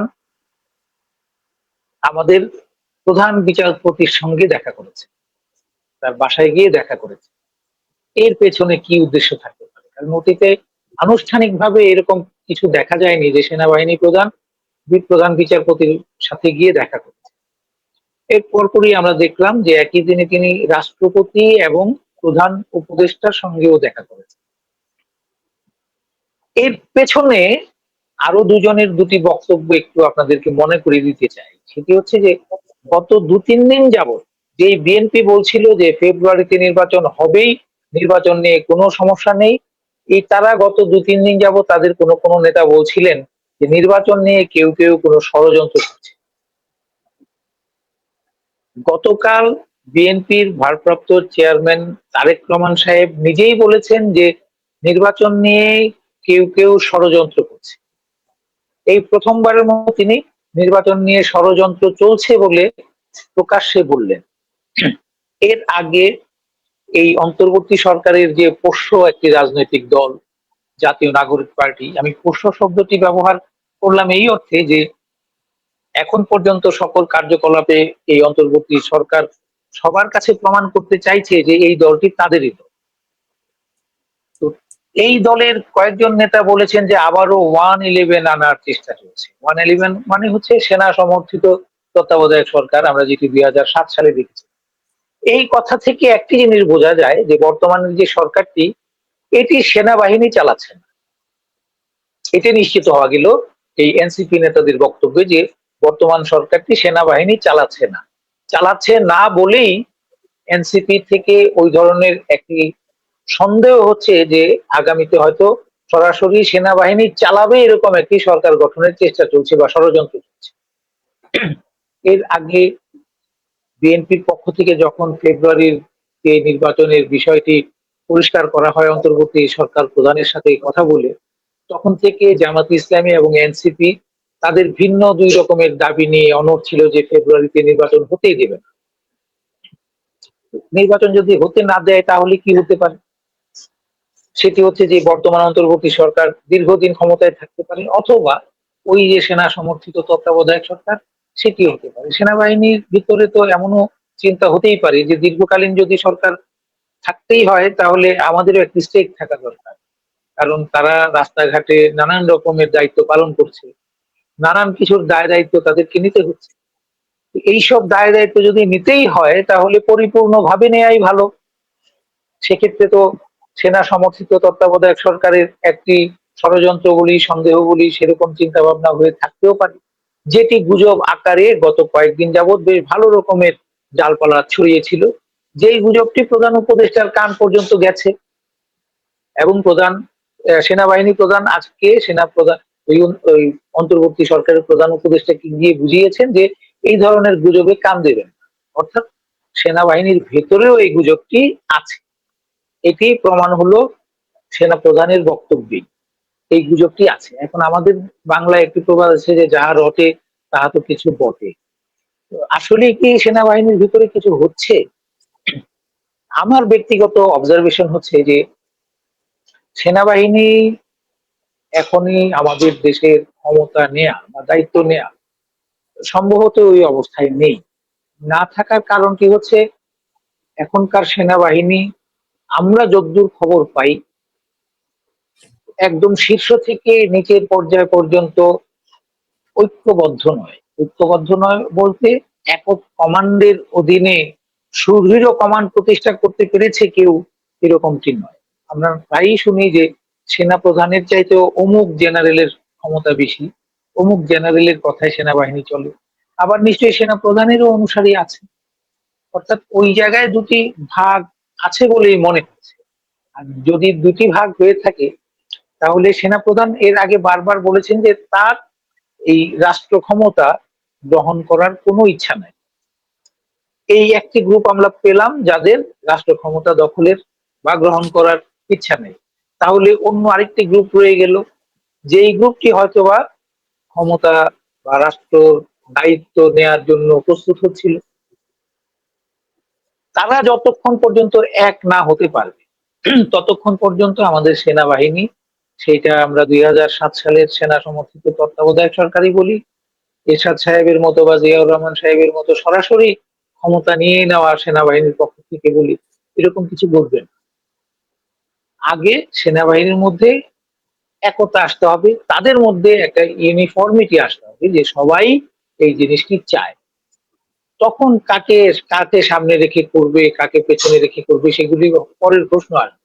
এমনও হতে পারে যে একা শুধু সেনা প্রধান নিজে চান না, ওয়াকারুজ্জামান নিজে চান না, কিন্তু বাকি সবাই চায়। তখন হয়তো এই ওয়াকারুজ্জামানকে সামনে রেখে তারা দায়িত্ব নিয়ে নিতে পারে, কিন্তু বিষয়টি এরকম বলে মনে হচ্ছে। হয়তো ওয়াকারের পক্ষেও অনেকেই আছে যারা এই রাজনৈতিক দায়িত্ব নিতে এখনই আগ্রহী নয়। কিন্তু এর পরেও কিছু যে ওখানে হচ্ছে সেটি সেনাপ্রধানের বক্তব্য, সেনাপ্রধানের এর সাথে ওর সাথে দেখা করা, সবাইকে আশ্বস্ত করা, বিএনপি প্রধানের, উনি আসলে আসলে তারেক রহমান আসলে বিএনপির প্রধানই, ভারপ্রাপ্ত প্রধান যদিই বলি। তো উনিও বলছেন যে নির্বাচন নিয়ে ষড়যন্ত্র হচ্ছে। ষড়যন্ত্র তো একটাই, সেটি হতে পারে যে এই সরকারকে দীর্ঘদিন টিকিয়ে রাখার জন্য অন্য রকমের কোনো পন্থা অবলম্বন করা, সরাসরি এই সরকারের পক্ষে সেনাবাহিনী অবস্থান নেয়া। সেনাবাহিনী এই সরকারের পক্ষে আছে সেটি সেনাপ্রধান বলছেন। কোন পক্ষে? সেটি হচ্ছে যে অন্তর্বর্তী সরকার যা করবে তাতে তাদের সমর্থন আছে। তারা যা চায় সেটি এই অন্তর্বর্তী সরকার করে দেবে, এরকম ভাবে পক্ষে। এই অন্তর্বর্তী সরকার যা করবে সেনাবাহিনী সেটিকে সমর্থন দিয়ে যাবে রাষ্ট্রের একটি অঙ্গ হিসেবে। এই সরকারের অধীনস্থ একটি প্রতিষ্ঠান হিসেবে সেনাবাহিনী সেটি অনুসরণ করবে, সে আদেশ প্রতিপালন করবে। ওই হিসেবে সেনাবাহিনী এই অন্তর্বর্তী সরকারের সাথে আছে, এটি বলছেন সেনাপ্রধান। কিন্তু ভিতরে নিশ্চয়ই কিছু না কিছু ঘটছে বা এই ঘটনাগুলি তৈরি করা হচ্ছে। এই যে প্রধান বিচারপতির সাথে সেনাবাহিনী প্রধানের বৈঠক, এটা কি নিশ্চিত হয়েছেন আপনারা? এটি কিন্তু পুরোপুরি নিশ্চিত হওয়া যায়, আবার কেউ অস্বীকারও করছে। এটি একটু অদ্ভুত যে এটি তো আনুষ্ঠানিক কোনো সাক্ষাৎ ছিল না। এই প্রধান উপদেষ্টা, আইন উপদেষ্টা এই বৈঠক, আইন উপদেষ্টাও সরাসরি এ নিয়ে কিছুই বলেননি। কোন জায়গায় বেরুচ্ছে যেটি আইন উপদেষ্টার নামে, এটি আসলে আইন উপদেষ্টার কথা কিনা এটিও এখনো নিশ্চিত না। কারণ আমাদের দেশে এখন সমস্যা হয়ে গেছে যে কোন উপদেষ্টার মুখে কোন কথা কে বসিয়ে দিচ্ছে এটি ধরার জন্য অন্তত 3 দিন অপেক্ষা করতে হয়। আজকে জানা যায় যে আসলে একটা ব্রিফিং আইন উপদেষ্টাকে প্রশ্ন করা হয়েছিল, ব্রিফিংটার কথাই বলছি। আপনি আপনি সেখানে পুরো ব্রিফিংটা শুনেছেন নাকি কোনো পত্রিকার ফটো কার্ড দেখেছেন? সেটি একটা, আমি ব্রিফিংটা শুনেছি। ব্রিফিংয়ে উনি বলেছেন যে উনার জানা নেই, উনার জানা নেই। আমি সেটাই বলছিলাম যে আনুষ্ঠানিকভাবে কেউ বলছে না, হয়েছেও বলছে না, হয় নাইও বলছে না। সেনাপ্রধান তো উপদেষ্টাকে জানিয়ে যাবেন না, প্রধান বিচারপতি কি করবেন না করবেন সেটি তো উপদেষ্টাকে জানাবেন না, উনি তো উপদেষ্টার অধীনে নন। সুতরাং উনি কেন জানাবেন? আর প্রধান উপদেষ্টা জেনে থাকলেও কেন উনি আমাদেরকে বলতে যাবেন যে ভাই আমি জানি অথবা জানি না? ওনার প্রশ্নটার উত্তর থেকেই, এই প্রশ্নের উত্তর থেকেই বোঝা যায় যে সেখানে কিছু হয়েছে। উনি যদি এটি বলতেন যে না জাননি, উনি তো অন্য অর্গান দিয়ে এটি নিশ্চিত হতে পারে, পুলিশের মাধ্যমে, গোয়েন্দা, পুলিশের যে গোয়েন্দা সংস্থা তাদের মাধ্যমেই তো উনি জানতে পারার কথা, এবং উনি নিশ্চয়ই জানেন। কিন্তু উনি বলছেন যে দেখা করেছেন কিনা উনার জানা নেই, দেখা করেছেন অথবা করেননি এইরকম কিন্তু উত্তর দেন। আমরা এটা মোটামুটি নিশ্চিত যে দেখা করেছে। এখন সেনাবাহিনীর প্রধান রাষ্ট্রপতির সঙ্গে দেখা করাটা, যেখানে এই সরকার প্রফেসর ইউনূস অনেকবারই বাইরে গিয়েছেন, বিদেশ সফর করেছেন, উনি এসে কখনোই রাষ্ট্রপতির সাথে দেখা করেন নাই, রাষ্ট্রপতিকে অবহিত করেন নাই। এর মানে তো তারাই রাষ্ট্রপতিকে ওন করেন না, এই তো না, সেটার বিষয় না। বিষয়টা হচ্ছে যে রাষ্ট্রপতিকে তো এর আগে আমরা অপসারণের কথাও শুনেছিলাম। ওই যে বললেন না যে নানান সময় নানান প্রশ্ন উঠে, এরকম প্রশ্নের মধ্যে তো এমনও প্রশ্ন ছিল যে এই এখনই নাকি রাষ্ট্রপতিকে অপসারণ করা হচ্ছে, এরকম কথাও তো আগে হয়েছে। সুতরাং রাষ্ট্রপতিকে তো এক ধরনের অপাঙ্ক্তেয় করেই রেখেছে এই অন্তর্বর্তী সরকার। আপনি কেন আশা করেন যে রাষ্ট্রপতির সাথে গিয়ে দেখা করবে? এটা একটু বেশি বাড়াবাড়ি রকমের প্রত্যাশা হয়ে গেল না আপনাদের কাছে? আপনাদের, অন্তত আমার কাছে মনে হয় যে যেই সরকারটি এই রাষ্ট্রপতির নিয়োগদাতা সরকারকে অপসারণ করেছে, যারা অপসারণ করে ক্ষমতায় এসেছে, যেই সরকারটি রাষ্ট্রপতিকে অপসারণ করতে পারছে না নানান আইনি জটিলতার কারণে, সে গিয়ে রাষ্ট্রপতির সাথে দেখা করবে, এই প্রত্যাশা করাটা একটু বাড়াবাড়ি রকমের। যে ইউনূস সাহেব সুরসুর করে প্রত্যেকবার বিদেশে যাবেন আর এসেই বঙ্গভবনে গিয়ে ওনার সাথে দেখা করে আসবেন, এটা আশা করাটা হচ্ছে এক ধরনের বোকামি। আমি প্রথমেই বলেছি এটি একটি অস্বাভাবিক সরকার, এটি আইন দ্বারা গঠিত সরকার নয়। আপনি যেই কথাটি বলেছেন সেটি হচ্ছে স্বাভাবিক সময়ের কথা, সেটি হচ্ছে আইনের কথা। যে সরকার প্রধান যখন বাইরে যায়, বিদেশে যান, ওনারা দেশে ফিরে এসে রাষ্ট্রপ্রধানকে সেটি অবহিত করে। এটি তো সেই স্বাভাবিক সময় নয়, এটি তো সেই স্বাভাবিক সরকার নয়। তারা কেন দেখা করতে যাবে? সুতরাং দেখা করতে যায় নাই বলে দুনিয়া উল্টে গেল তা নয়। দুনিয়া তো উল্টে আগেই দিয়েছেন তারা। দুনিয়া উল্টিয়েই তো আপনি ওনারা এসে আরেকটা বসেছেন। কথা বলেছেন মনির, আরেকটা কথা বলেছেন যে সেনা প্রধান প্রধান উপদেষ্টার অধীনে নয়। না না না, প্রধান উপদেষ্টা না, উপদেষ্টা, আইন উপদেষ্টা। আপনি যেটি বলছেন যে আইন উপদেষ্টা বলেছেন জানা নেই উনার। আমি বলেছি প্রধান বিচারপতি আইন উপদেষ্টার অধীনে নন। এমনকি প্রধান বিচারপতি প্রধান উপদেষ্টারও অধীনে নন। প্রধান বিচারপতি একমাত্র রাষ্ট্রপতির অধীনে। সুতরাং ওনারা প্রধান বিচারপতি কি করবেন সেটি আইন উপদেষ্টা তো অনেক দূরের কথা। উনি প্রধান উপদেষ্টাকেও যদি না জানান তবু আইনত তাকে কেউ চ্যালেঞ্জ করতে পারবে, কারণ তিনি প্রধান উপদেষ্টার নিয়োগ করা নন। উনি রাষ্ট্রপতির হাতে নিয়োগকৃত এবং রাষ্ট্রপতির অধীনস্থ। এর আগে মার্কিন রাষ্ট্রের যে তিনটি বিভাগ, ভারপ্রাপ্ত রাষ্ট্রদূত চার্টার অ্যাফেয়ার্স উনি যে তিনিও প্রধান প্রধান বিচারপতির সাথে দেখা করেন। হ্যাঁ, ওই সাক্ষাৎ নিয়ে কোনো জানা এই গিয়েছিল? প্রশ্নগুলি, এই যে প্রশ্নগুলি আপনি করছিলেন এর আগে, এটিও একটি প্রশ্ন যে আচ্ছা ধরুন প্রধান মার্কিন রাষ্ট্রদূতটা কয়েকদিন আগে, এখন যে সেনা প্রধান দেখা করলেন, এটি কেন দেখা করলেন? এক হতে পারে সেনাবাহিনীর কোনো আইনগত বিষয় আছে, যে সেনাবাহিনীর কোনো কিছু আইনি ব্যাখ্যার দরকার, উনি সেটি জানতে গেছে। দুই, রাষ্ট্রীয় কোনো বিষয়ের আইনগত ব্যাখ্যার দরকার। ধরেন এখন রাষ্ট্রপতি পরিবর্তন করা হবে, কথার কথা, কারণ আমরা তো জানি না রাষ্ট্রপতি পরিবর্তন করা হলে কিভাবে নতুন রাষ্ট্রপতি নিয়োগ হবে সেটি জানার দরকার আছে, এটি জানতে যেতে পারেন।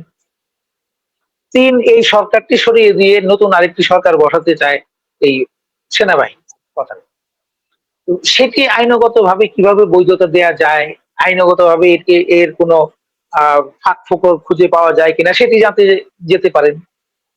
চার, এই যে সেনাবাহিনী এখন মাঠে যে কাজ করছে তারা যদি কাজ না করে তাহলে সেনাবাহিনীর দিক সরকার এবং সেনাবাহিনীর মধ্যে যে সম্পর্কের দূরত্ব তৈরি হবে, সেই দূরত্বের জন্য কোনো আইনগত ঝামেলা হবে কিনা সেটি জানতে চাইতে পারেন প্রধান বিচারপতির সাথে গিয়ে। ঠিক একইভাবে এই যে কি কি করতে জানার জন্য যেতে পারেন, ঠিক একইভাবে মার্কিন রাষ্ট্রদূত এই জিনিসগুলিও জানতে চাওয়ার জন্য প্রধান বিচারপতির কাছে যেতে পারে। কিন্তু এইগুলির মধ্যে যে তিন চার করে অনেকগুলি বললাম, এর মধ্যে কোনটি জানার জন্য গিয়েছেন আমরা জানি না। আবার এমনও হতে পারে তারা হয়তো, আমি জানি না, তারা হয়তো দুঃসম্পর্কের আত্মীয়, দেখা করতে গিয়েছেন, বেড়াতে গিয়েছেন তার বাসায়, সেটিও হতে পারে। একমাত্র প্রধান বিচারপতি এবং সেনাবাহিনী প্রধান তাদের দিক থেকেই এটি বক্তব্য আকারে আসতে পারে বা ব্যাখ্যা আকারে জানা যেতে পারে যে কেন উনি গেছেন, সেখানে কি জানতে গিয়েছিলেন, অথবা শুধুই মাত্র ওনার সাথে একবেলা নাস্তা করতে গিয়েছিলেন কিনা, সেটি এই দুইজনের ছাড়া অন্য কারো কাছ থেকে আমরা প্রকাশ বা আনুষ্ঠানিকভাবে জানার কোনো সুযোগ নেই। আমাদেরকে ধারণা করে নিতে হবে। তো ধারণাটা এভাবে মেলানো যায় যে যেহেতু কথাবার্তা হচ্ছিল যে 111 এর মতো আবার সরকার আসা, নতুন কোন সরকার যদি আসে সেটি এলে কিভাবে আসতে পারে, সেটির আইনগত ভিত্তি কি হবে। আপনি আরেকটি জিনিস খেয়াল রাখবেন যে কিছুদিন আগে তত্ত্বাবধায়ক সরকারের যে রায়, আপিল বিভাগের পেন্ডিং যেটি কয়েকদিন আগে শুনানি হলো, সেই চূড়ান্ত রায়টি কিন্তু দেয়নি আপিল বিভাগ।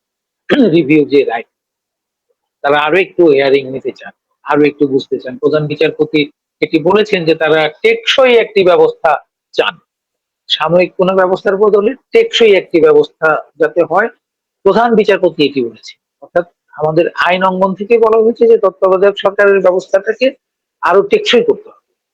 এখন যদি বিচার বিভাগ আগামী সপ্তাহেই বা আগামী মাসেই তত্ত্বাবধায়ক সরকারের এই রায়টি দিতে গিয়ে এমন কোন নির্দেশনা দেন যে এখনই এটি সংবিধানে অন্তর্ভুক্ত বলিয়া গণ্য হইবে এবং আগামী 2 মাসের মধ্যে বা 3 মাসের মধ্যে তত্ত্বাবধায়ক সরকার গঠন করিতে হইবে, হতে পারে। এমন কিছু হবে কিনা সেটি জানার জন্য সেনাপ্রধান গিয়ে থাকতে পারে। মনে এমন হচ্ছে সম্ভাবনা তো এখনো উড়িয়ে দেওয়া যাচ্ছে না। একটা ব্যাপার হচ্ছে সর্বশেষ এই সেনাবাহিনী প্রধান আহ, প্রথম থেকে বলেছিলেন তারপর আস্থা রাখতে আর কোনো মব বরদাস্ত করতে হবে না, ইত্যাদি ইত্যাদি।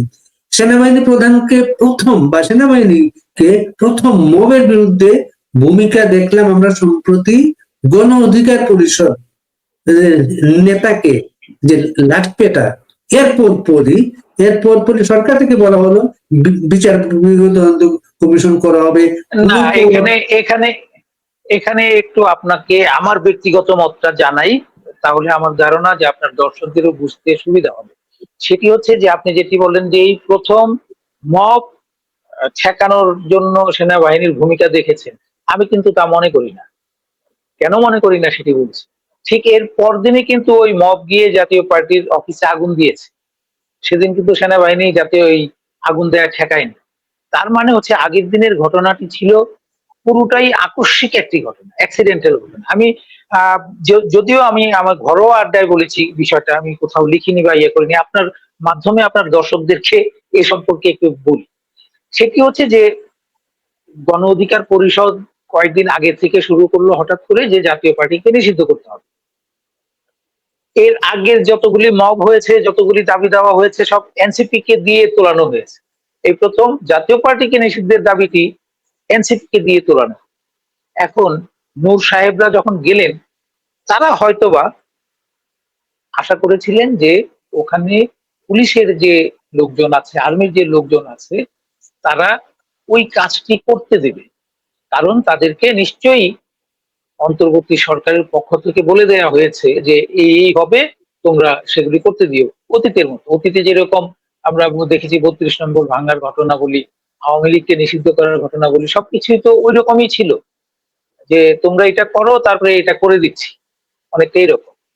সম্ভবত ওই ইনস্ট্রাকশনটি মাঠ পর্যায়ে এসে পৌঁছে নূর সাহেবরা তার গণ অধিকার পরিষদের লোকজন যখন নাকি মিছিল করে ওইদিকে যায়, সম্ভবত ওখানে দায়িত্ব পালনরত সেনাবাহিনীর সদস্য এবং পুলিশ সদস্যদের কাছে তখনও সেই ইনস্ট্রাকশন গিয়ে পৌঁছেনি যে তোমরা তাদেরকে এগুলি করতে দিও, এবং পৌঁছেনি বলেই তারা ঠেকানোর চেষ্টা করছে।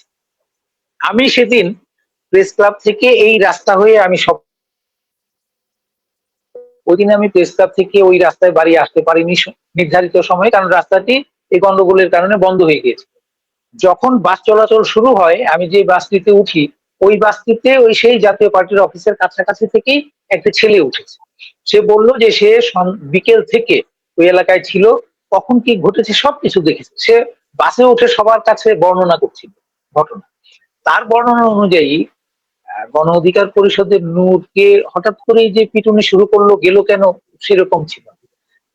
তার বর্ণনা, ওই ছেলের বর্ণনা অনুযায়ী তারা পুলিশ এবং সেনাবাহিনী এই গণ অধিকার পরিষদের লোকজনকে বলে কয়ে সরিয়ে দেওয়ার চেষ্টা করছিল বারবার, একাধিকবার সরিয়ে দিয়েছে। এরপরে একবার মশাল মিছিল নিয়ে এসেছে। মশাল মিছিল নিয়ে আসার সময়ও সেই সেনা সদস্যরা তাদেরকে বলে কয়ে সরিয়ে দেওয়ার চেষ্টা করছে। তখন পেছন থেকে পুলিশের দিকে এবং সেনাবাহিনীর দিকে ঢিল ছোড়া শুরু হয়েছে। এটি কিছুটা ভিডিও পাওয়া যায় যে ঢিল দেওয়া শুরু হয়েছে। যখন ঢিল দেয় তখন পুলিশ একটু ধাওয়া দেয়, এরকম ছোটখাটো ইয়া। ওরই এক পর্যায়ে নূর সেনাবাহিনী সম্পর্কে কটু কথা বলছিল, যে তারা 17 বছর কি করেছে, এখন জাতীয় পার্টিকে পাহারা দিচ্ছে ইত্যাদিতে একটু রাগত স্বরে বলছিল। এবং এক পর্যায়ে ওখানে দায়িত্বরত একটি তরুণ সেনা কর্মকর্তা, সম্ভবত ক্যাপ্টেন পর্যায়ের, তাকে ধাক্কা দেয় এবং ওই তরুণ কর্মকর্তা মাটিতে পড়ে যায়। মাটিতে পড়ে যাওয়ার পরেই তার সাথে থাকা যে সিপাহীরা, তারা উত্তেজিত হয়ে ওঠে। আফটার অল তাদের স্যার, তাদের বস, তাদের কমান্ডারকে ধাক্কা দিয়ে মাটিতে ফেলে দিয়েছে, সেটি তো তারা সহ্য করার কথা না। তখনই তারা নূর সাহেবকে পেটাতে শুরু করে। এটি হচ্ছে ওই ছেলেটির ভাষ্য, এবং এটি আমার কাছে বিশ্বাসযোগ্য মনে হয়েছে। এর পরের দিনে কিন্তু এই গণ অধিকার পরিষদ সামাজিক যোগাযোগ মাধ্যমে স্বরাষ্ট্র উপদেষ্টার যে টেলিফোনের না না না, এগুলি ফেক। এই জন্যই বলছিলাম যে এখন তো এআই এর যুগ, কার মুখে কি বসানো হচ্ছে, কি বানানো হচ্ছে, সেটি বোঝার জন্য কমপক্ষে 3 দিন দেরি করতে। ওটি একটা ফেক জিনিস, ওটা কোনো ইয়ে না। মূল সমস্যাটা হচ্ছে যে আমার যেটি মনে হচ্ছে জাতীয় পার্টিকে নিষিদ্ধ করা নিয়ে, যেহেতু আমি আগেই বলেছি এই সরকারটি নানান মুখী সরকার, এই সরকারের ভিতরে জামাত আছে, বিএনপি আছে, সেনাবাহিনীর কিছু অংশ আছে, নানান অংশ থাকাতে তারা এক হয়ে সিদ্ধান্ত নিয়ে যে কাজ করছে তা না। তো আমার যেটি মনে হচ্ছে যে জাতীয় পার্টি নিষিদ্ধ করার বিষয়টিতে সরকারের ভেতরে সবগুলি অংশ একমত নয়, অথবা যেমন এই সবগুলি অংশ নূরের জানে না, ঘটনার পরে, কোনো অংশ জানে না।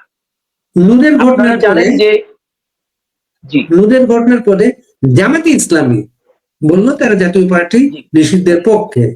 আগে পাঠানো হ্যাঁ, হতো এনসিপিকে, এবার কি জামাত ইসলামী এবং এনসিপি এই দুটি অংশই এই জামাত ইসলামীকে নিষিদ্ধের পক্ষে বলে এসেছে। প্রধান উপদেষ্টার জাতীয় সাথে পার্টি। বৈঠকে তারা জাতীয় পার্টিকে নিষিদ্ধের জন্য বলে এসেছে, জাতীয় পার্টিকে নিষিদ্ধ করতে হবে এনসিপি বলে এসেছে, জামাত ইসলামী বলে এসেছে।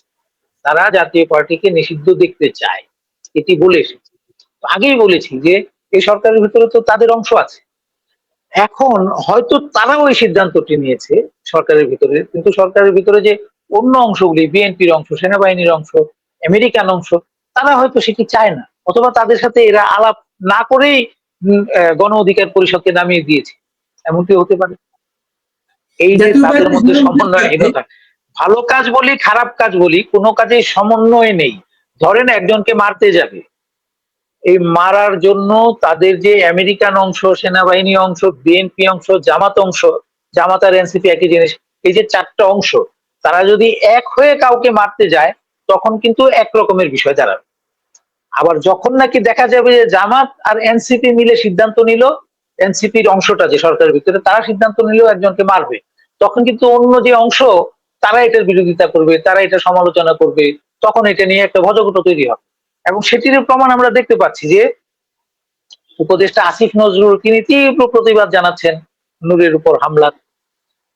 উপদেষ্টা আসিফ মাহমুদ সে বলছে সরকারকে দায় নিতে হবে, সরকার তো ভাই তুমি, সুতরাং তুমি দায় নাও, দায় নিয়ে পদত্যাগ করো পারলে। তো তার মানে হচ্ছে এই অংশটা অন্য অংশের সাথে মিলে এই সিদ্ধান্তটি নেয়নি যে নূরকে নামাতে হবে জাতীয় পার্টি নিষিদ্ধের দাবি দিয়ে। নূরকে তো কেউ না কেউ নামিয়েছে, তার গণ অধিকার পরিষদকে নামিয়েছে, এবং এখন বোঝা যাচ্ছে তাদেরকে নামিয়েছে হচ্ছে জামাতের অংশ, এনসিপির অংশ, এরা নামিয়েছে। নিশ্চয়ই এদের সাথে আমেরিকান অংশ যে সরকারের ভিতরে আছে, আদিলুর রহমান সাহেবরা, বিএনপির যে অংশ আছে তারা সম্ভবত হয় জানতোই না, আর জেনে থাকলেও তারা একমত। একমত না বলেই তাদেরকে ইঙ্গিত করে আসিফ নজরুল প্রতিবাদ জানায়, তাদেরকে ইঙ্গিত করে আসিফ মাহমুদ সরকারের কে দায় নিতে হবে এসব বলছে। অর্থাৎ নিজেদের ভেতরেই এগুলি একজন আরেকজনকে ইঙ্গিত করছে যে তোমাকে দায় নিতে হবে, তুমি কেন এটার পক্ষে না, এরকম চলছে। মানুষের আপনি দীর্ঘদিন জাতীয় পার্টি বিট করেছেন, আপনি জাতীয় পার্টির ভেতরটা না, আপনি আমি জানেন। আমি আমি আমি জাতীয় পার্টির বিট খুব বেশি দিন করিনি, অল্প সময়, তবে জাতীয় এটি ঠিক যে পার্টির সর্বশেষ রাজনীতি নিয়ে যেহেতু রিপোর্টিং করেছি আমি এটি অনুসরণ করি। জাতীয় পার্টির সর্বশেষ যে বিভক্তি, জাতীয় পার্টি ব্যারিস্টার আনিস ইসলাম মাহমুদ, রুহুল আমিন হাওলাদারদের যে গ্রুপটা, এই গ্রুপটা যখন আমাদের সামনে আসলো, তখন কিন্তু এনসিপির কোনো নেতা বলতে শুরু করলেন ডিজিএফআই এটাকে বিরুদ্ধ দল হিসেবে তৈরি করতে চায়। আপনি লক্ষ্য করছেন বিষয়টা? আমি এই যে জাতীয় পার্টিকে নিষিদ্ধ করা টোটাল দুইটি অংশ মিলিয়ে এটির পক্ষে হচ্ছে জামাত এবং এনসিপি। এরা আনিসুল ইসলাম মাহমুদও চায় না, এরা জিএম কাদেরও চায় না এই অংশটা সরকারের। আবার সরকারের আরেকটা অংশ আছে, এরা চাইছে ঠিক আছে জিএম কাদেররা পচে গেছে, এদেরকে বাদ দিয়ে একটু আনিসুল ইসলাম মাহমুদদেরকে সামনে নিয়ে এইটাকে একটু সচল রাখে, একটি অংশ সেটি। সুতরাং এই এনসিপির নেতারা তো এটি বলাটাই স্বাভাবিক যে আনিসুল ইসলাম মাহমুদকে ডিজিএফআই নামিয়েছে। আবার এমনটি হতেও পারে কারণ ডিজিএফআই তো সেনাবাহিনীর অংশ, এখন অতীতে কিন্তু ডিজিএফআই ছিল সবসময় প্রধানমন্ত্রীর নিয়ন্ত্রণের একটি প্রতিষ্ঠান। এটি একটি অদ্ভুত ব্যাপার আমাদের দেশে যে ডিজিএফআই সেনাবাহিনী কখনো নিয়ন্ত্রণ করতো না, এটি প্রধানমন্ত্রীর কার্যালয় নিয়ন্ত্রণ। তো এই এখন ডিজিএফআই কে যদি প্রধান উপদেষ্টার কার্যালয় নিয়ন্ত্রণ করত, তাহলে কিন্তু এনসিপি জানতো ডিজিএফআই কখন কি করছে, বা এনসিপি ডিজিএফআই কে দিয়ে তাদের কাজগুলি করাতে পারে। যেহেতু তারাই সরকারের পেছনে আছে। কিন্তু ডিজিএফআই এই প্রথমবারের মতো একদমই সেনাবাহিনীর অধীনে কাজ করছে। তো ওই যে একটু আগে আমাদের প্রশ্ন শুরুই হয়েছিল, যে প্রশ্ন দিয়ে যে সেনাবাহিনীতে কি হচ্ছে আমরা তো স্পষ্ট করে বুঝতে পারছি। কিছু একটা হচ্ছে, এটি বোঝা যাচ্ছে, গন্ধ পাওয়া যাচ্ছে, আন্দাজ করা যাচ্ছে, কিছু একটা হচ্ছে। এই কিছু একটা কি, এটি এখন পর্যন্ত সুস্পষ্ট না। হয়তো আরো কিছুদিন গেলে, অল্প কিছুদিন গেলেই সেটি স্পষ্ট হবে, এটিও ঠিক। কিন্তু এখন পর্যন্ত এটি রাষ্ট্রপতির পুরোপুরি কাছে স্পষ্ট যখন রাষ্ট্রপতির কাছে যখন গেলেন সেনা প্রধান, এই বিষয়টা জানা গিয়েছে। হ্যাঁ, রাষ্ট্রপতির সাথে ওনারা তো সেনাবাহিনীর দিক থেকে যে ব্যাখ্যাটি, সেনা প্রধানের দিক থেকে বলা হয়েছে যে ওনার চীন সফরকে অবহিত করতে গিয়েছিলেন।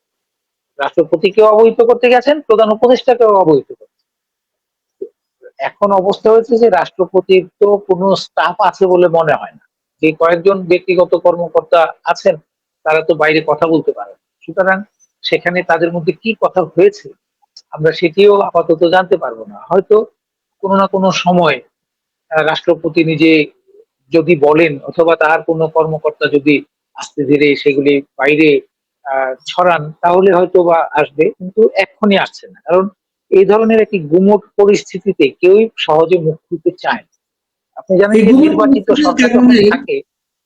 এই গুমট পরিস্থিতির কারণেই যখন সেনাপ্রধান রাষ্ট্রপতির কাছে যান, তখন ছড়ায় জরুরি অবস্থার কথা। এমন কি সম্ভাবনা আছে? হ্যাঁ, নানান কিছুই হতে পারে, কিন্তু ওই যে আবার উনি প্রধান উপদেষ্টার সাথে দেখা করেই বলেছেন যে এইসব গুজবে কান দেবেন না।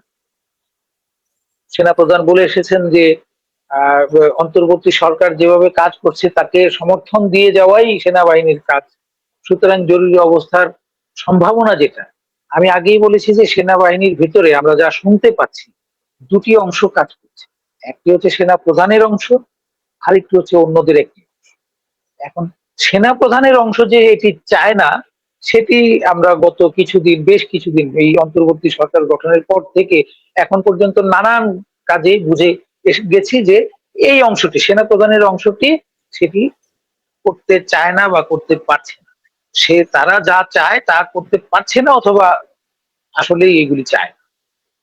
তো এই অংশটি যদি জরুরি অবস্থা জারি করতে চাইতো, তাহলে এখন নয়, এতে অনেক আগেই করতে পারে, কিন্তু তারা চায়নি বলেই সেটি করেনি।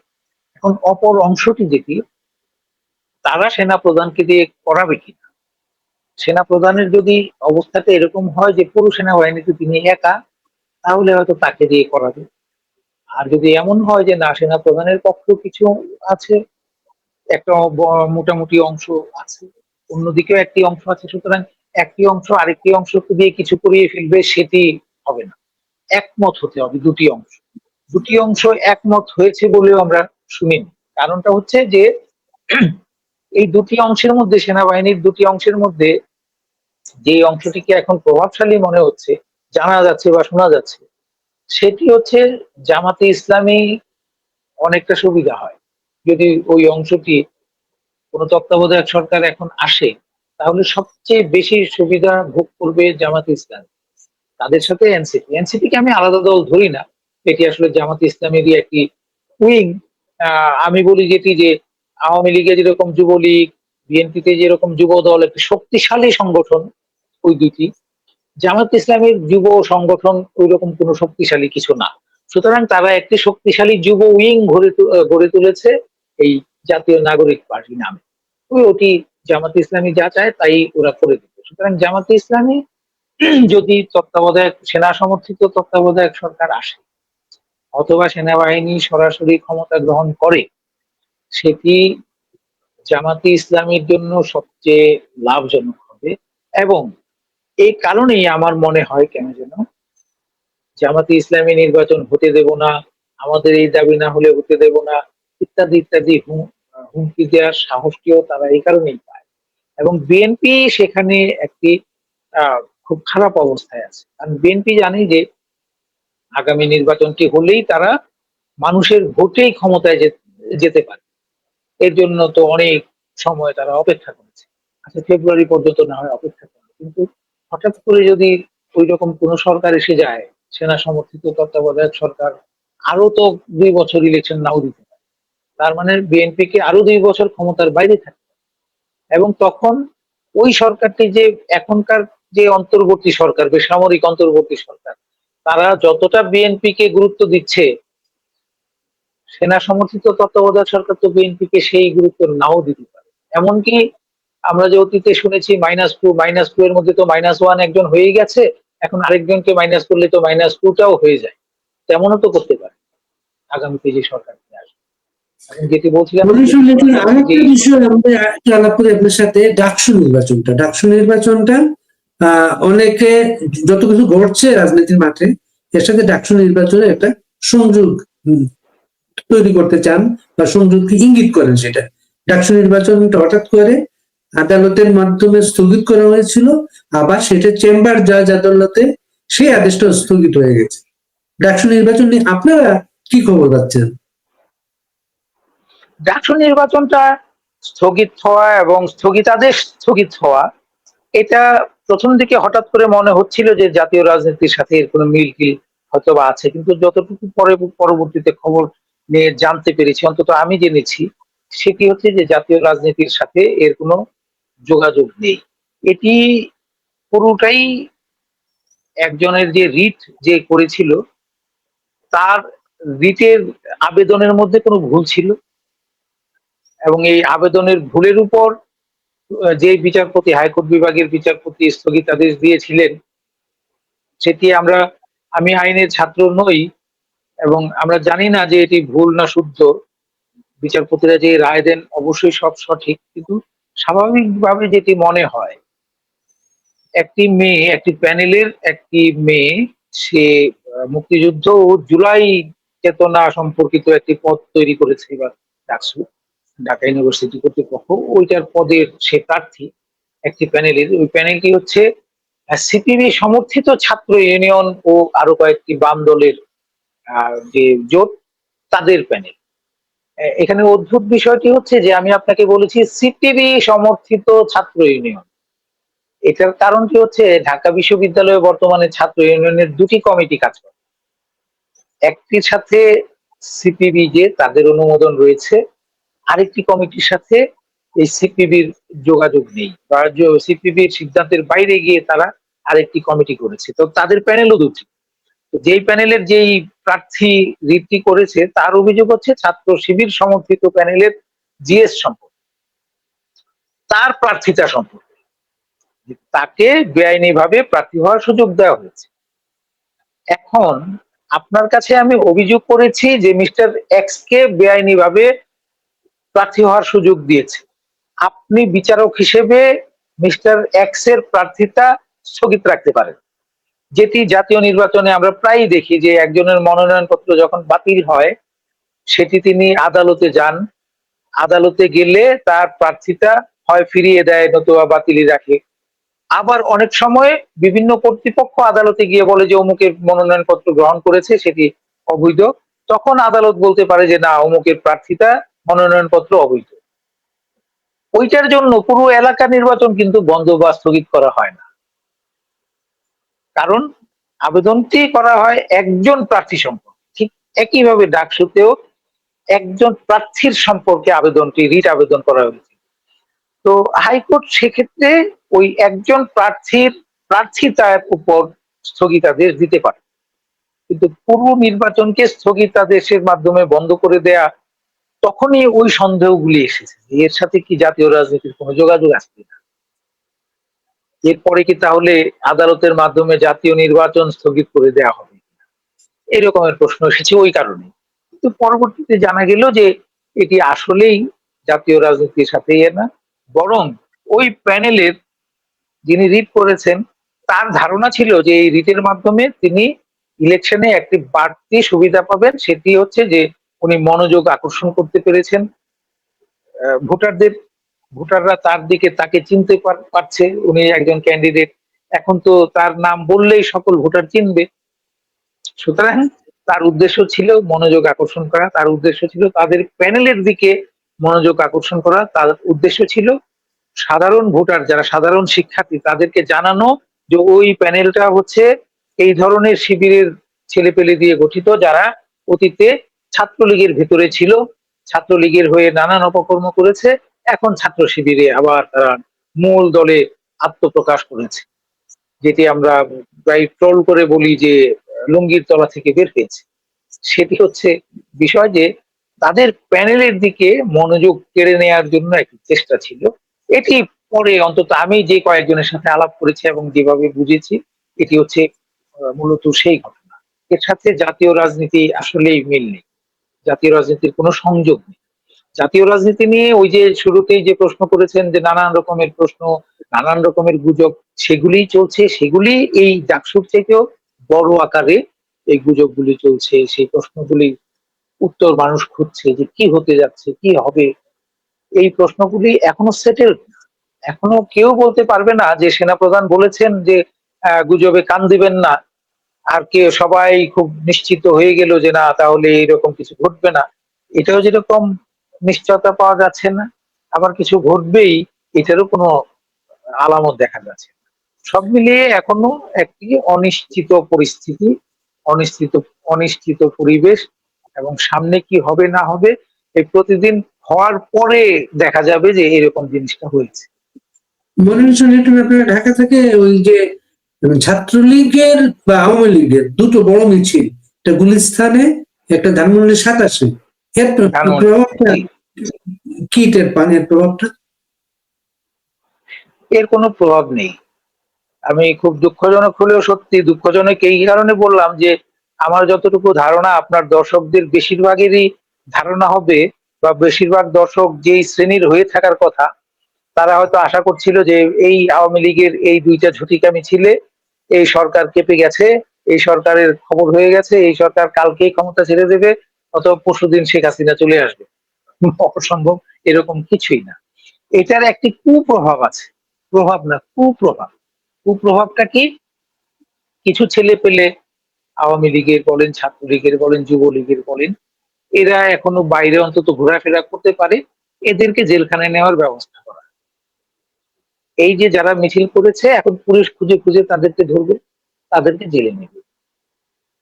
এইটা হচ্ছে মোটা দাগের প্রভাব। এখন একেবারেই কি কুপ্রভাব? না, নেতিবাচকের ইতিবাচক দিক আছে। নেতিবাচকের ইতিবাচক দিকটা কিরকম? সেটি হচ্ছে যে এখন সরকার যেভাবে আওয়ামী লীগের লোকজনের উপর ধরপাকড় করছে, এর মধ্যে একেবারেই নিরীহ যে যে মিছিলেও যায়নি কখনো, অতীতেও না এখনো না, কিন্তু সে আওয়ামী লীগ সমর্থক, সে ছাত্রলীগের কোনো সময় ছাত্রলীগ করেছে, আমি যেরকম এক সময় ছাত্রলীগ করেছি, আওয়ামী লীগের সমর্থক, কিন্তু কখনো এই সময়েও যায়নি, আওয়ামী লীগের যখন ক্ষমতায় ছিল তখনও বীর।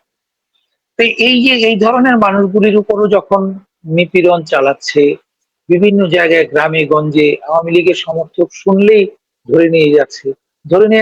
ধরে নেওয়ার কারণ আবার দুইটা, একটা হচ্ছে যে আসলে আওয়ামী লীগকে ভয় দেখানো, আরেকটা হচ্ছে পুলিশের মামলা বাণিজ্য, গিয়ে হয় টাকা দাও নতুবা তোমার অমুক মামলায় ঢুকাই দিচ্ছি, ধরে নিয়ে আসো।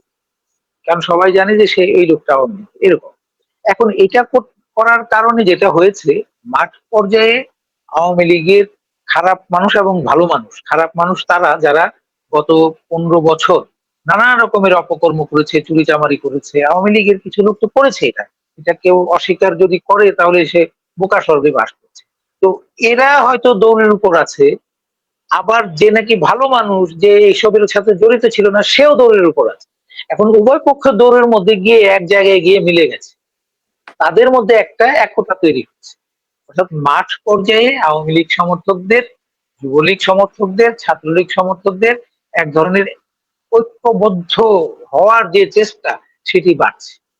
কারণ যে লোকটা দেখছে যে আমি কিছু না করেও যদি আমি মামলা খাই, আমি কিছু না করে যদি নিপীড়নের শিকার হই, তাহলে তো আমার মাঠে থাকাই ভালো, তার মধ্যে এই অনুভূতিটা তৈরি হচ্ছে। আর যে লোকটা গত 15 বছর নানান সুবিধা ভোগ করেছে, সেও তাকে গিয়ে ধরতে পারছে যে এবারটা তুইও মাঠে না। তো এইভাবে এক ধরনের একতা তৈরি হচ্ছে, নেতিবাচকের ইতিবাচক। মনিরুল লিটন, আমাদের সাথে আরেকজন অতিথি যুক্ত হয়েছেন, রোকেয়া প্রাচী। আপনার শুভেচ্ছা, রোকেয়া প্রাচী। আচ্ছা, আপনি যুক্ত হওয়ার সাথে সাথে আমি আপনার একটা প্রশ্ন ছুড়ে দিই, সেটা মনিরুল লিটন এইমাত্র বলছিলেন লিটন, আমি দুঃখিত, আমি সবটা শুনতে পারি না। না উনি একটা কথা বলছিলেন। আমি জানতে চেয়েছিলাম যে আমি কি থাকবো নাকি যাব? না আপনি আপনি থাকেন, উনাকেও উনি যখন ফ্রি দেখেছি ওনাকে অ্যাড করেছি এখানে। মনির হোসেন লিটন এইমাত্র একটা প্রশ্ন ছুড়ে দিয়েছেন যে আপনাদের যে মিছিল গুলো বেরোচ্ছে, সর্বশেষ ধানমন্ডিতে যে মিছিল হয়, এই মিছিলের একটা ক্ষতিকর প্রভাব তিনি বলছিলেন। ক্ষতিকর প্রভাবটা হচ্ছে যে কিছু লোকজন আওয়ামী লীগের, ছাত্রলীগের এমনি ঘোরাফেরা করছিল, এইসব মিছিলের কারণে তারা কিন্তু গ্রেপ্তার হয়ে যাচ্ছে। আপনি কিভাবে দেখেন বিষয়টা? জি, ধন্যবাদ আপনাকে এবং যারা আমাদেরকে এখন শুনছেন সবাইকে ধন্যবাদ, কৃতজ্ঞতা। দেখেন, রাজনীতি করলে আপনাকে গ্রেফতার হওয়ার জন্য প্রস্তুত থাকতে হবে। সুসময়ে আপনি রাজনৈতিক দলের সদস্য থাকবেন, রাজনীতি করবেন। দুঃসময়ে আপনাকে দুঃসময়ে রাজনীতির যা যা কিছু দিক আছে সেগুলোকে মেনে নিয়ে রাজনীতি করতে হবে। রাজনীতি করলে আপনাকে হামলার শিকার হতে হবে, মামলার শিকার হতে হবে, জেলখানায় যেতে হবে, আরো নানাবিধ বিপদ আপদকে বরণ করে নিতে হবে।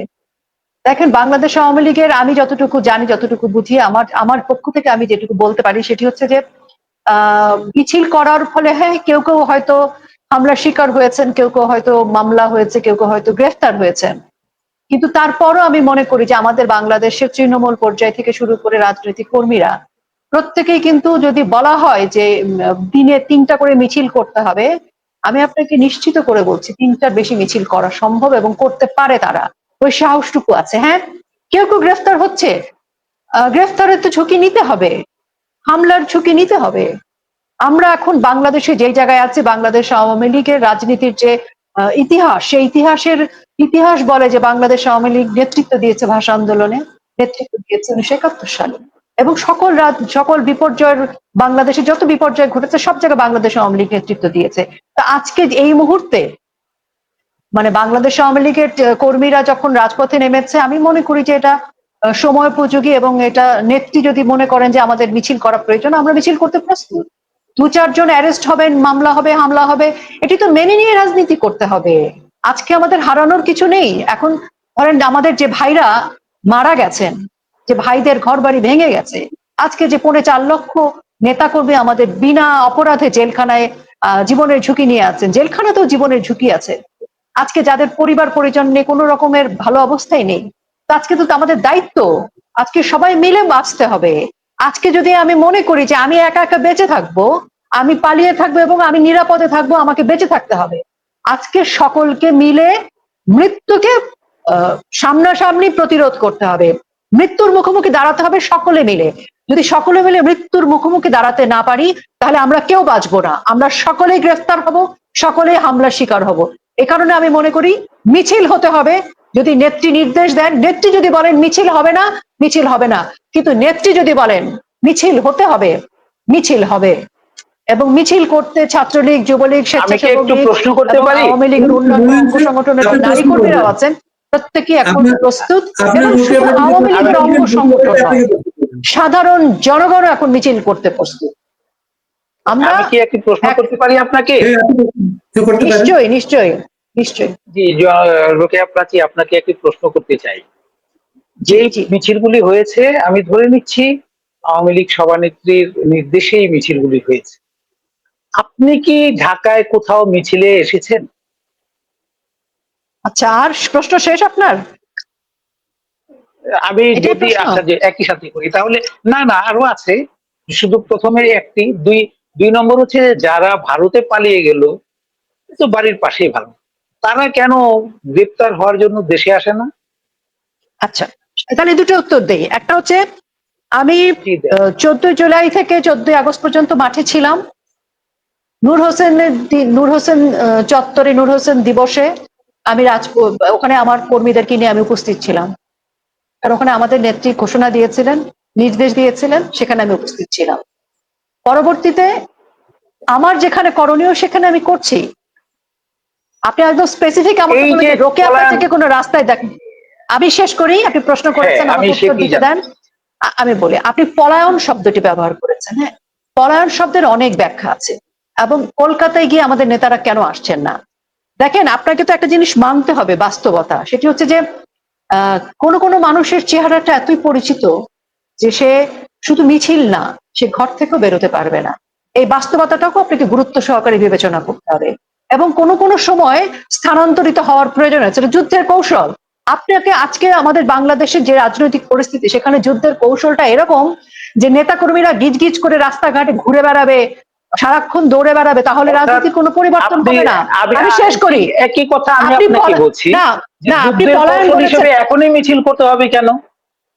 এখনই কেন আমি নয়, তো মনে আমরা করি যে আমাদের কৌশল যুদ্ধের হিসেবে কৌশল হিসেবে যুদ্ধের কৌশল হিসেবে আগে শক্তি সঞ্চয় করতে হবে, মাঠে গেলে যাতে এর প্রভাব পড়ে সেই পরিস্থিতি তৈরি করতে হবে, তারপরে যুদ্ধে যেতে আচ্ছা, হবে। আপনি একদলকে আপনার বললেন কথা যে তোরা শেষ। লাঠি নিয়ে রাইফেলের সামনে গিয়ে যুদ্ধে ঝাঁপিয়ে পড়, সেটা কি কোনো কৌশল হলো? কৌশল হচ্ছে আপনার কি তার সাথে লড়াই করতে গেলে তার সমকক্ষ হয়ে গিয়ে লড়াই করো, সেটা তো করতে হবে, সেটা তো করছেন না। আপনার কি প্রশ্ন শেষ? আপনার কি প্রশ্ন শেষ? জি হ্যাঁ, জি জি তাহলে আমি যখন উত্তর দেবো আপনি দয়া জি, করে শেষ। কথা বলবেন না। জি, কারণ আপনি শেষ করতে দেন না আমাকে। শোনেন, আপনি যেভাবে বললেন তাতে মনে হচ্ছে আপনি আমাদের বাংলাদেশ আওয়ামী লীগের সিপাহসালার, কিছু মনে করবেন না। আমরা কোন কৌশলে কেমন করে আমাদের দলের ছেলেমেয়েরা কাজ করবে, সে কৌশল নির্ধারণের দায় দায়িত্ব যাদের হাতে, তাদের নিয়ন্ত্রণে, তাদের কৌশলে, তাদের পরিকল্পনায় বাংলাদেশ আওয়ামী লীগের রাজনৈতিক কার্যক্রম পরিচালিত হচ্ছে। আমাদের ছোট মিছিল, বড় মিছিল, একটা মিছিল, দুটা মিছিল, 3 দিন পর মিছিল হবে কি 7 দিন পর মিছিল হবে নাকি লাগাতার মিছিল হবে, সিদ্ধান্ত বাংলাদেশ আওয়ামী লীগের সভাপতি। এবং আমরা কোন কৌশলে রাজনীতি করব, কোন কৌশলে ইউনূসকে হটাবো, কোন কৌশলে বাংলাদেশের মব বাহিনী বাংলাদেশ থেকে নিষ্ক্রান্ত হবে, নিশ্চিহ্ন হবে, সেই কৌশল তো আসলে আপনি বলেছেন, আপনার কথাটা আমরা শুনতে পারি শ্রদ্ধার সাথে, কিন্তু আপনি যা বলেছেন সেটাকে মেনেই আমরা রাজনৈতিক চাল চালবো, সেটি কেন আপনি আশা করছেন? আপনার আপনার মনে হতে পারে যে কেন একটা মিছিল হয়েছে, 2টো ছেলে অ্যারেস্ট হয়েছে, আপনার কাছে এটা মনে হতেই পারে, কিন্তু আমি আপনাকে বলছি যে 2টো ছেলে ওখানে গেছে, যে ছেলেরা ওখানে গেছে সে মনে করেছে যে তার যেতে হবে, এবং ওখানে যে স্বতঃস্ফূর্ত আপামর জনসাধারণ যুক্ত হয়েছে সেই মিছিলে, তাদেরও মনে হয়েছে আমাদের সেখানে যেতে হবে। এবং এই মনে হওয়ার কারণে এখনো আপনি দেখবেন অনেক ছাত্রলীগ, যুবলীগ, স্বেচ্ছাসেবক লীগ সহ অনেকেই কিন্তু এখনো প্রকাশ্যে অনলাইনে এসে চেহারা দেখিয়ে নিজের আইডিতে থেকে কিন্তু প্রচারণা করছে, 12-13টা মামলা থাকা সত্ত্বেও। এখনো রাস্তায় যে ছেলেরা মিছিল করছে, রাজনীতি করছে, লুকিয়ে থাকছে, লুকিয়ে থেকে থেকে মাঝে মাঝে বেরিয়ে মিছিল করছে, এটাকে কেন আপনি শ্রদ্ধার সাথে দেখছেন না? 1971 সালের মুক্তিযুদ্ধে কি করে রাজনীতি, কি করে যুদ্ধ করেছিল? সবাই কি প্রকাশ্যে ঘুরে বেরিয়েছিল?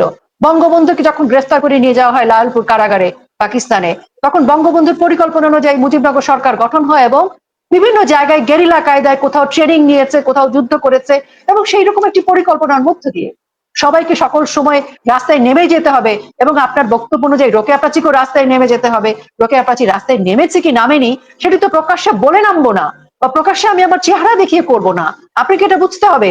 এবং রণাঙ্গনের কৌশল আমরা কিভাবে নির্ধারণ করছি, বা আমরা, আপনি আরেকটা কথা বলেছেন যে নামলে একবারেই নামতে হবে। ভাই, একবারে নামার অর্থটা কি? ওরা একবারে ঢাকা এসে দখল করেছিল, গণভবন থেকে শুরু করে সব জায়গায় গিজগিজ করেছিল লোকজন। এটা রাজনীতি নয়। বাংলাদেশ আওয়ামী লীগ একটি রাজনৈতিক দল, এবং রাজনৈতিক দলের রাজনীতিটা হচ্ছে কৌশল। রাজনৈতিক দল কখনো রাস্তা দখল করবার জন্য রাজনীতি করে না। রাজনৈতিক দল কখনো কাউকে চেয়ার থেকে টেনে হিচড়ে নামায় না। যমুনা ঘেরাও করে হবে না রাজনীতি। বাংলাদেশ আওয়ামী লীগের যে রাজনৈতিক ঐতিহ্য, ইতিহাস, সে যমুনা ঘেরাও করবে না, সে কোনো ভাঙচুর করবে না, সে কাউকে টেনে হিচড়ে নামাবে না, সে গান পাউডার ব্যবহার করবে না, এবং লাগাতার 5 লক্ষ লোক দিয়ে পুরো ঢাকা শহর ঘেরাও করে ফেলবে না। রাজনৈতিক কৌশলে বাংলাদেশ আওয়ামী লীগ রাজনীতি করছে, করবে, এবং সেটা আমি সময়ের আপনার কাছে সাথে ক্ষমা যখন চাইছি, সময় হবে তখনই আমরা নামবো। আপনার কাছে ক্ষমা চাইছি যে 80-র দশকে আমরাও আওয়ামী লীগের ডাকে রাস্তায় আসতাম, মিছিল টিছিল করতাম। এখন মনে হচ্ছে যে আপনার কথা অনুযায়ী আমরা ভুলই করেছি ওই জায়গায় গিয়ে, কারণ না, তখন আমাদের প্রেক্ষাপট কথা ভিন্ন তো ছিল। শোনা হবে না আমাদের। হ্যাঁ, যে ঠিক ঠিক আমি সেটাই বলছি আর কি, যে আমাদের কথা তো আর শোনার দরকার নেই, আপনাদের কথাই কৌশল চালাবেন, করবেন, না, চালাবেন, আমাদের কথা নয়, আমাদের চালান। সভাপতির না না না না, কথায়। ঠিকই আছে, চালান। আপনারাই চালান, আওয়ামী লীগকে নামান, করে যান, চালিয়ে যান, আমরা দেখি। শোনেন, আপনার এই কথার সাথে আমি শ্রদ্ধা রেখে বলছি, আমার বাবা শ্রমিক লীগের প্রেসিডেন্ট ছিলেন মিরপুরে 75 সালের সময়। তো তখন আমার মনে আছে, আমি তখন খুবই ছোট, তখন দেখতাম যে আমাদের বাসায় লুকিয়ে থাকতো যুবলীগের ছেলেরা, ছাত্রলীগের ছেলেরা, মেয়েরা, এবং ওই মাঝে মাঝে বেরোতো, এবং মাঝরাতে আমি দেখতাম যে আমার বাবা সহ 3-4 জন হয়তো দৌড়ে বেরোতো। কারণ কোন একটা গলিতে হয়তো কোন একজন যুবলীগের ছেলেকে খুর মেরে ভুড়ি দুভাগ করে ফেলেছে এরকম আর কি, তখন তো খুর মারতো আর হকি স্টিক দিয়ে বাড়ি দিত, তো ওই ছেলেটাকে টেনে হিচড়ে নিয়ে আসা হতো আমাদের বাড়িতে, এরকম লুকিয়ে লুকিয়ে 75 সাল থেকে প্রায় 81 সাল পর্যন্ত টানার সময় কিন্তু এটা চলেছে। আমার বাবাকেও খুর মেরে রাস্তায় ফেলে গেছে, রিক্সাওয়ালা ওনাকে নিয়ে বাড়ি বাড়ি ঘুরেছে। তো ওই রাজনীতির সময় তো এক, আবার এরশাদ বিরোধী যখন আন্দোলন হয়েছে তখন আমি এরশাদ বিরোধী মুভমেন্টের সময় আমি নিজে আন্দোলন করেছি। এক একটা সময় রাজনৈতিক প্রেক্ষাপট ভিন্ন থাকে। 80-র দশকে বা তারও আগে যারা ছাত্র নেতা ছিলেন আপনারা বা যারা কাজ করেছেন, তখনকার প্রেক্ষাপট একরকম, আজকের প্রেক্ষাপট আরেক রকম। এরশাদ বিরোধী যখন আমরা স্বৈরাচার বিরোধী আন্দোলন হয়েছে তখন আমরা টিএসসির মধ্যে লুকিয়েছিলাম, টিএসসির পেছনে একটা রাস্তা দেয়াল ছিল, সে দেয়াল দিয়ে আমরা টপকে তখন পালিয়ে যেতাম, অত উঁচু দেয়াল। এখন তো সে উঁচু দেয়াল পার হতে পারবো না, তখন এত কম বয়স ছিল যে দেয়াল উঁচু পার হতে পেরেছি। তো ওই সময় রাজনীতির প্রেক্ষাপট তো ভিন্ন।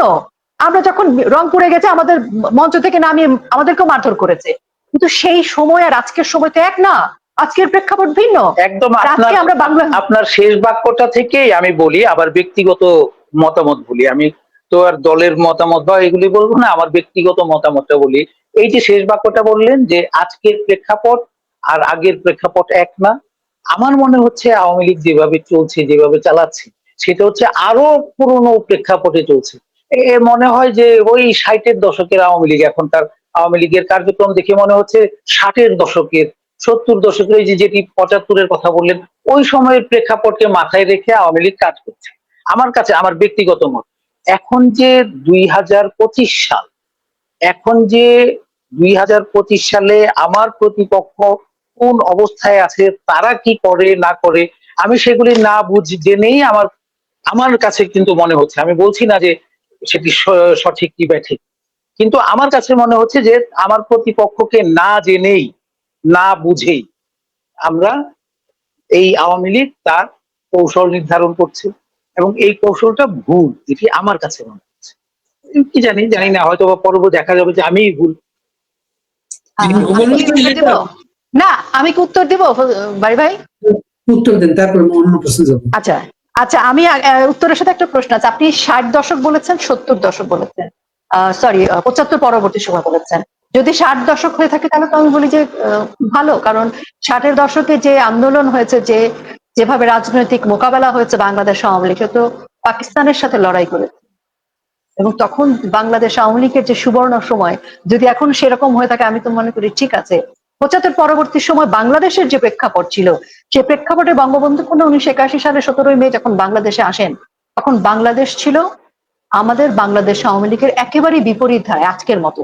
কিন্তু তারপরও সেই সময় জয় বাংলা নিষিদ্ধ, মুক্তিযুদ্ধ নিষিদ্ধ, সবকিছু নিষিদ্ধ হলো, আজকের মতো কিন্তু এরকম হয়নি যে A to Z, আওয়ামী লীগের A to Z, ইনক্লুডিং আপনার আত্মীয় স্বজন, শ্বশুর বাড়ি, কাউকেই রেহাই দেয়া হচ্ছে না। মানে তখন কি ছিল, একজন নেতাকে আক্রান্ত করা হয়েছে, তখন কিন্তু আমি তো আমাদের বাড়ি, এক্স্যাক্টলি এই কথাটিই বলছি যে ওই হ্যাঁ, সময় আমি এই সেটা সময়ের মধ্যে তফাৎটা না, বুঝতে যদি হবে। 60 হয়ে থাকে, আমি বলছি যে যদি 60-এর দশক হয়ে থাকে তাহলে তো ভীষণ ভালো। 60-এর আবার দশকে 74-এ এই অঞ্চল ভীষণ ভালো নয়, কারণ 60-এর দশকে এই অঞ্চলে আমার প্রতিপক্ষ ছিল ছোট। এই দেশের 80% মানুষ আওয়ামী লীগের পক্ষে ছিল। এখন তো আমরা যত যাই বলি 80% তো না, এই দেশে এখন একটি বিভক্ত সমাজ। এই জায়গায় হয়তো আওয়ামী লীগের সমর্থক 35%, আরো তো 65% মানুষ আছে যারা আওয়ামী লীগের সমর্থক না। সুতরাং এখনকার বাস্তবতায় কৌশল তৈরি করতে হবে এখনকার মতো। আমি আমার ব্যক্তিগত মত আবারও বলছি, আমার কাছে মনে হচ্ছে যে এখন, আমি শুধু আমার মতামতটা বললাম। আপনার মতামতের প্রতি আমি শ্রদ্ধা প্রদর্শন করে বলছি যে আপনি বললেন তো 35% আওয়ামী লীগ, কিন্তু আমার কাছে মনে হয় যে ভোটের বিবেচনায় এর আগের নির্বাচনে যে আওয়ামী লীগের যে শতাংশ হিসাব, সেই হিসাব থেকে কিন্তু আজকে আপনাকে বেরিয়ে দেখতে হবে, আজকে কিন্তু আওয়ামী লীগ আর সেই জায়গায় নেই। আর আপনার মনে হচ্ছে যে আওয়ামী লীগ কোনো কৌশল নেয়নি, বা যে হতাশার কণ্ঠ আপনার, হতাশার সুর আপনার কণ্ঠে, বা না, কৌশল নেয়নি বলিনি, আমি বলছি যে কৌশলটা আমার কাছে ভুল মনে হচ্ছে। কৌশল তো নিয়েছে, এই তো কৌশলগুলো দেখছি, আমি ঠিক আছে, আপনার কাছে ভুল মনে হচ্ছে, এবং আপনার সেই ভুল মনে হয়ে আপনার কাছে এক ধরনের হতাশা তৈরি হয়েছে, কারণ আপনি আওয়ামী লীগকে ভালোবাসেন, আপনি মুক্তিযুদ্ধের সপক্ষের একজন, আপনি আপনার শ্রম আছে, আপনার এই দলে আপনার সময় আছে, ত্যাগ তিতিক্ষা আছে, আপনি সেই ভালোবাসার জায়গা থেকে সেই আওয়ামী লীগ আবার আগের স্বমহিমায় ফিরে আসুক, আপনি কিন্তু সেই জায়গায় থেকেই কথাটা বলেছেন। আমি আপনার প্রত্যেকটা কথা কিন্তু শ্রদ্ধার সাথে পজিটিভলি গ্রহণ করেছি, কিন্তু আমি আপনাকে পাশাপাশি এই কথাটা এত উচ্চকিত কণ্ঠে বলছি এই কারণে যে আমি ধরেন গত 1 বছর মানে 14 জুলাই, যেখানে প্রথম আমি 14 জুলাই ধানমন্ডি 32 ফুল দিতে গিয়েছিলাম একটা আমাদের টেলিওয়েবের অর্গানাইজেশন, তো সেদিনের বাংলাদেশ থেকে আজকে পর্যন্ত আমি মানে রাজপথে বা কাজ করে যাচ্ছি বাংলাদেশের এই পরিবর্তনটার সাথে। তো সেখানে আমার মনে হয়েছে যে হ্যাঁ, হতাশ ছিলাম, হতাশার মতো জায়গা তো বটেই। যখন বাংলাদেশের মুক্তিযোদ্ধাদের নিশ্চিহ্ন করে দিচ্ছে তখন তো হতাশার কথা। বঙ্গবন্ধুর মতো অবিসংবাদিত একজন নেতাকে যখন তারা নিশ্চিহ্ন করে দিতে চায় তখন অবশ্যই হতাশ হয়েছি, তখন ভয় পেয়েছি সত্যি। যখন ধানমন্ডি 32 ঘুরিয়ে দিয়েছে প্রথমবার, তখন ভয় হয়েছে, রাগ হয়েছে, চলে গিয়েছিলাম, কারোর দিকে তাকাইনি। তারপর যখন ঘুরিয়ে দিয়েছে তখন আমাকে ওরা বলেছে যে মানে আমাকে বলছে তুমি ঘর থেকে বের হবা না, এবং সত্যি মনে হচ্ছে যে বের হয়ে যায় যে আমি আমি বের হব না, আমি কৌশল করব, আমি যুদ্ধটা যতদিন প্রয়োজন হয় আমি যুদ্ধটা করব, এবং এই যুদ্ধ যদি হেরেও যাই মনে করি আমি যুদ্ধটা করব এই কারণে, এবং অন্যকেও আমি বলবো যে যে যুদ্ধ করে সে সফল হবে কিনা এটা তার বিষয় না, সে একটা পথ তৈরি করে, ওই পথ দিয়ে কিন্তু আরেকজন হাঁটতে শুরু করে। আজকে এই যে আমরা কথা বলছি, আজকে সারা বিশ্বের বাঙালি আমাদেরকে দেখছে, আওয়ামী লীগের ভাইরা আমাদেরকে দেখছে, আওয়ামী লীগের পরিবার আমাদেরকে দেখছে, এবং সেই পরিবারের মানুষটি দেখছে যার সন্তান সে হয়তো ভোরবেলা উঠে গত কিছুদিন আগেই দেখেছে লাশ হয়ে পড়ে আছে তার সন্তান। আজকে সেই মানুষটাকে আমাদের এই বার্তাটা দিতে হবে যে আপনার সন্তানের হত্যার বিচার বাংলাদেশ আওয়ামী লীগ করবে, এবং বাংলাদেশ আওয়ামী লীগ তীরে দাঁড়াবে বাংলাদেশের প্রয়োজনে। আমাদের কৌশল ভুল কি শুদ্ধ সেটা পরবর্তী সময় বিচার করবে, কিন্তু আজকে আমাদের বার্তাটা হচ্ছে আজকে আমাদের কৌশল নিয়ে আমরা আজকে যুদ্ধে যাব। যখন 1971 সালে সবাই যুদ্ধে গিয়েছিল তখন সবাই জানতো না 16 ডিসেম্বর বিজয় আসবে, তখন সবাই জানতো না এই মুজিবনগর সরকার গঠনটাই সর্বশ্রেষ্ঠ প্রক্রিয়া ছিল, তখন কেউ জানতো না কলকাতায় বাংলাদেশ সরকারের যে অফিস হয়েছিল তখন সবাই জানতো না যে এই অফিসটা হওয়াটাই ইতিহাসের সর্বশ্রেষ্ঠ সিদ্ধান্ত, স্বাধীন বাংলা বেতার কেন্দ্র গঠন করাটাই তখন সর্বশ্রেষ্ঠ কৌশল। এগুলো ইতিহাস আজকে আমরা বলতে পারছি এই কৌশলটা ভালো, এই কৌশলটা ভালো, কিন্তু যুদ্ধ যখন শুরু হয়, যখন যুদ্ধের প্রয়োজনে যুদ্ধ হয়, আজকে তো আমরা পরিকল্পনা করে যুদ্ধে আসিনি। 5ই আগস্টে আমরা সিদ্ধান্ত নিয়েছি যখন বঙ্গবন্ধু কন্যার উপরে হামলা হবে, যখন বাংলাদেশ এরকম নিশ্চিহ্ন হয়ে যাবে, তখন এই যুদ্ধ করতেই হবে, এবং এটা অনিবার্য যুদ্ধ। এই যুদ্ধে কি হবে জানি না, কৌশল ঠিক বে ঠিক জানি না, কৌশল নির্ধারণের সময় সকল সময় থাকে না। আমরা যুদ্ধ শুরু করেছি, যুদ্ধ করতে করতে কৌশল নির্মাণ করছি, যুদ্ধ করতে করতে যেখানে প্রতিবন্ধকতা তৈরি হচ্ছে সেখানে প্রতিবন্ধকতাকে ঠেকানোর জন্য শিখছি।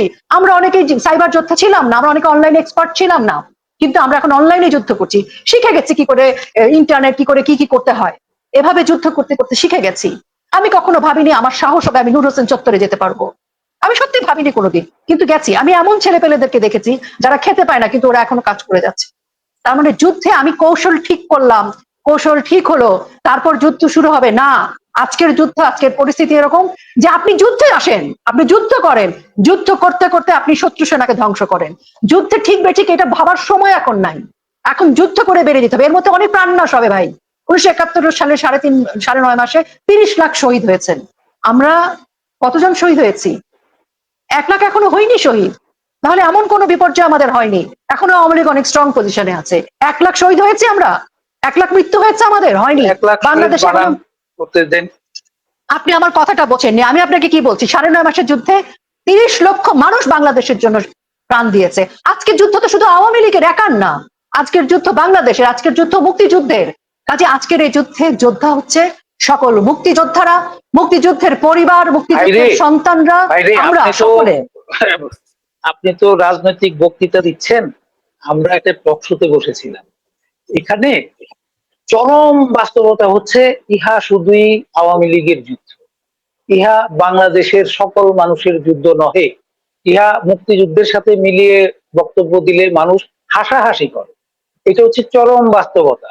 আমরা হ্যাঁ এটা রাজনৈতিক বক্তৃতা হিসেবে দেয়া যায় ভালো, কিন্তু এই ধরনের আলোচনায় যখন বসি তখন রাজনৈতিক বক্তৃতা দিয়ে লাভ নেই। এটা আওয়ামী লীগের যুদ্ধ, আওয়ামী লীগকে করতে হবে। ওই যে আবারও বলি যে ভুলটা কোথায়, আপনারা মনে করছেন যে আওয়ামী লীগের যুদ্ধ আরেকজন করে দেবে, আরেকজন করবে না।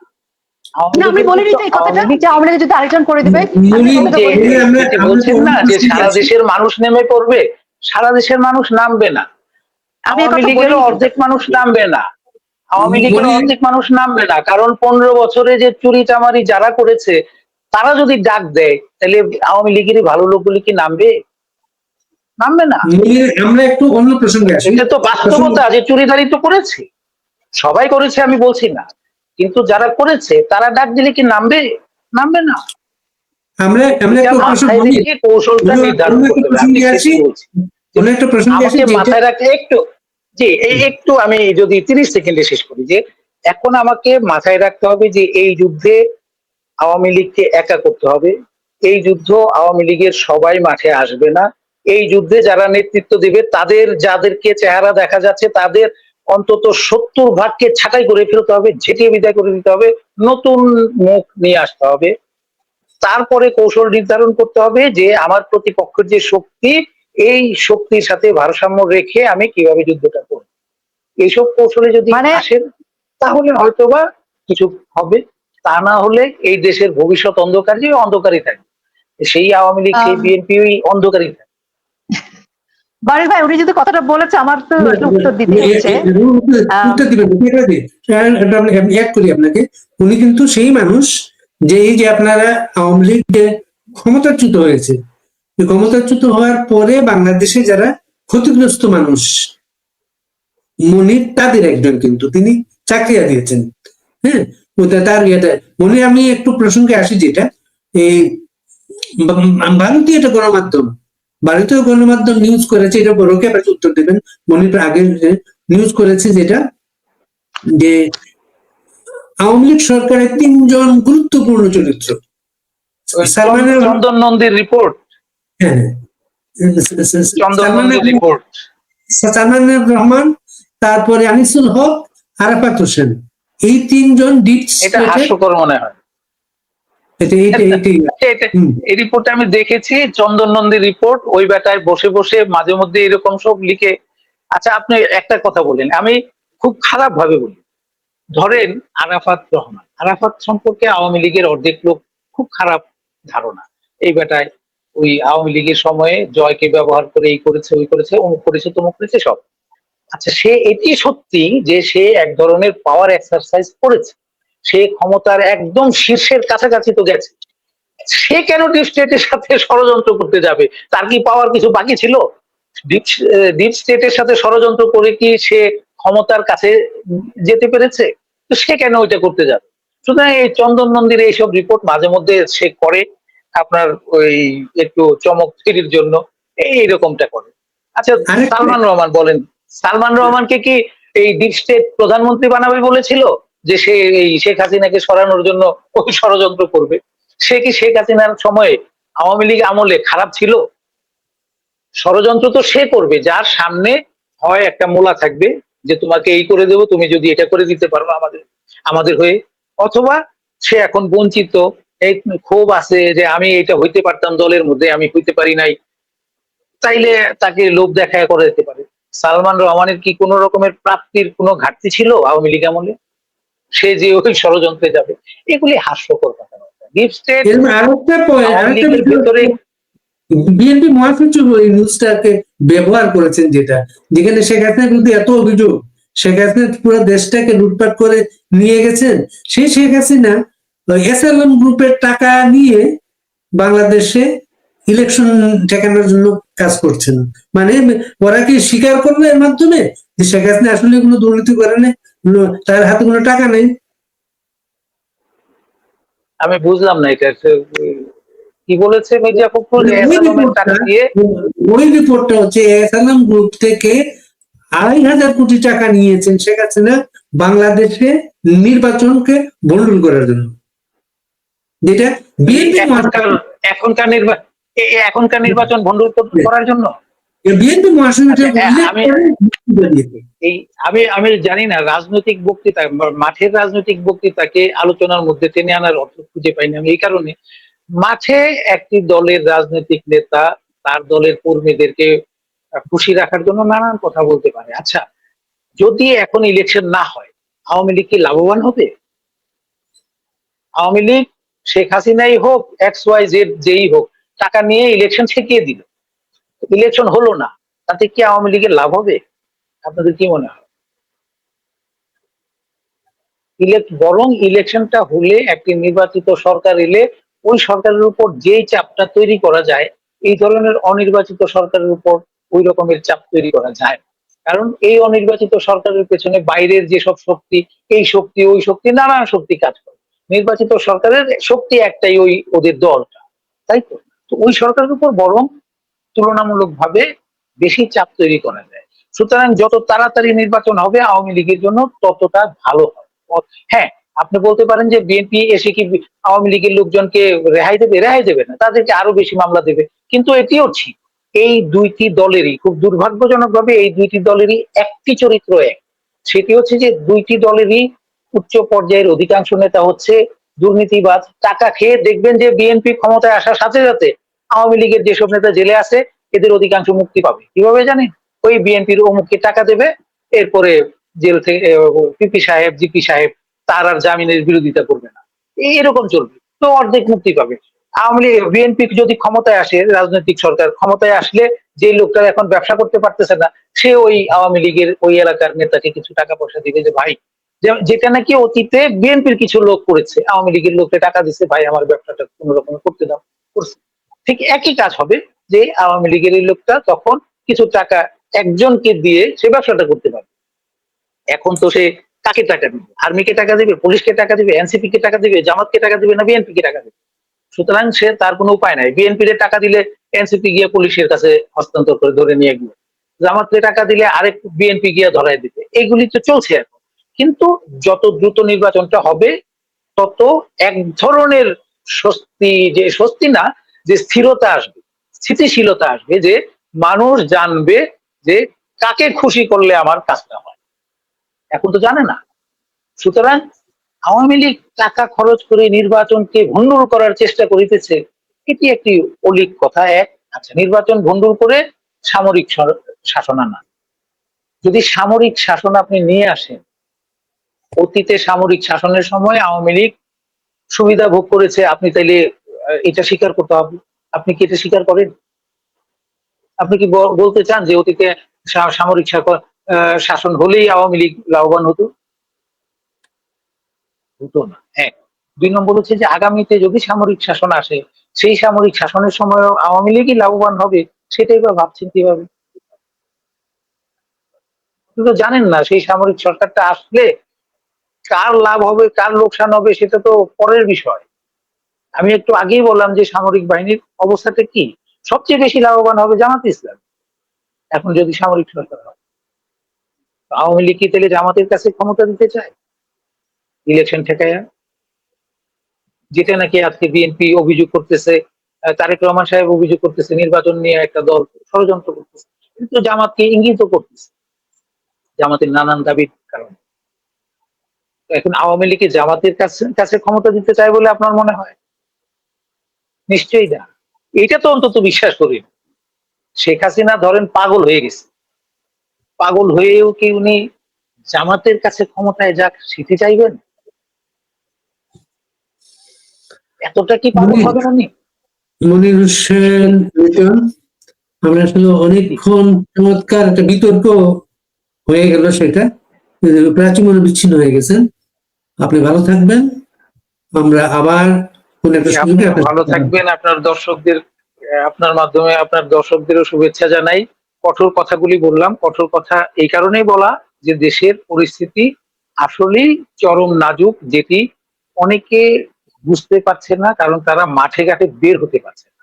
মাঠে ঘাটে বের হলে মানুষের সাথে কথা বললে হয়তোবা বুঝতে পারছে যে পরিস্থিতিটা কি, আওয়ামী লীগকে মানুষ কিরকম দেখে, কিভাবে দেখে, সেটাও বুঝতে পারে। আমি এটি বলছি না যে আওয়ামী লীগের সমর্থন একেবারে শূন্য হয়ে গেছে, শূন্য তো হয় নাই, আওয়ামী লীগের সমর্থন আওয়ামী লীগের মধ্যেই আছে, কিন্তু পরিস্থিতিটা এখন ভালো না। আসসালামু আলাইকুম প্রিয় দর্শক, আশা করি পুরো ভিডিওটি দেখেছেন এবং বুঝতে পেরেছেন বর্তমান বাংলাদেশের পরিস্থিতি নিয়ে আলোচনা করা হলো, সেই সাথে কোন দিকে যাচ্ছে বাংলাদেশ, কি অবস্থা হবে সামনে বাংলাদেশের নির্বাচন, সেই নির্বাচনকে কেন্দ্র করে নানা আলোচনা সমালোচনা দেখা যাচ্ছে। বাংলাদেশ কোন পথে হাঁটছে, বাংলাদেশ আগের চেয়ে ভালো আছে নাকি খারাপ আছে, নানা আলোচনা সমালোচনা করা হলো। আপনারা জানেন যে বাংলাদেশের বর্তমান যে পরিস্থিতি, সেই পরিস্থিতি নিয়েও আলোচনা করা হলো। আমরা দেখেছি ডক্টর মোহাম্মদ ইউনূস তিনি উপদেষ্টা হওয়ার পরে তার আশেপাশে এখনো নানা রকমের ষড়যন্ত্র চলছে, তাকে ব্যর্থ করে দেওয়ার চেষ্টা করা হচ্ছে। তিনি আসলে কিভাবে দেশ চালাবেন, যেখানে তার আশেপাশে এখনো শেখ হাসিনার লোকজন বসে রয়েছে, নানা রকমের কথাবার্তা বিভিন্ন দল থেকে আমরা শুনতে পারছি। অন্যদিকে আওয়ামী লীগ ফিরে আসার চেষ্টা করছে, আলোচনায় দেখতে পেলেন যে আওয়ামী লীগ চাচ্ছে যে তারা আসবে এবং তারা নির্বাচনে অংশগ্রহণ করবে। এই নানান বিষয় নিয়ে আলোচনা সমালোচনা করা হলো। কেমন লাগবে অবশ্যই কমেন্টে জানাবেন। সবাই ভালো থাকবেন, সুস্থ থাকবেন। ভিডিওটি শেষ করছি। আসসালামু আলাইকুম।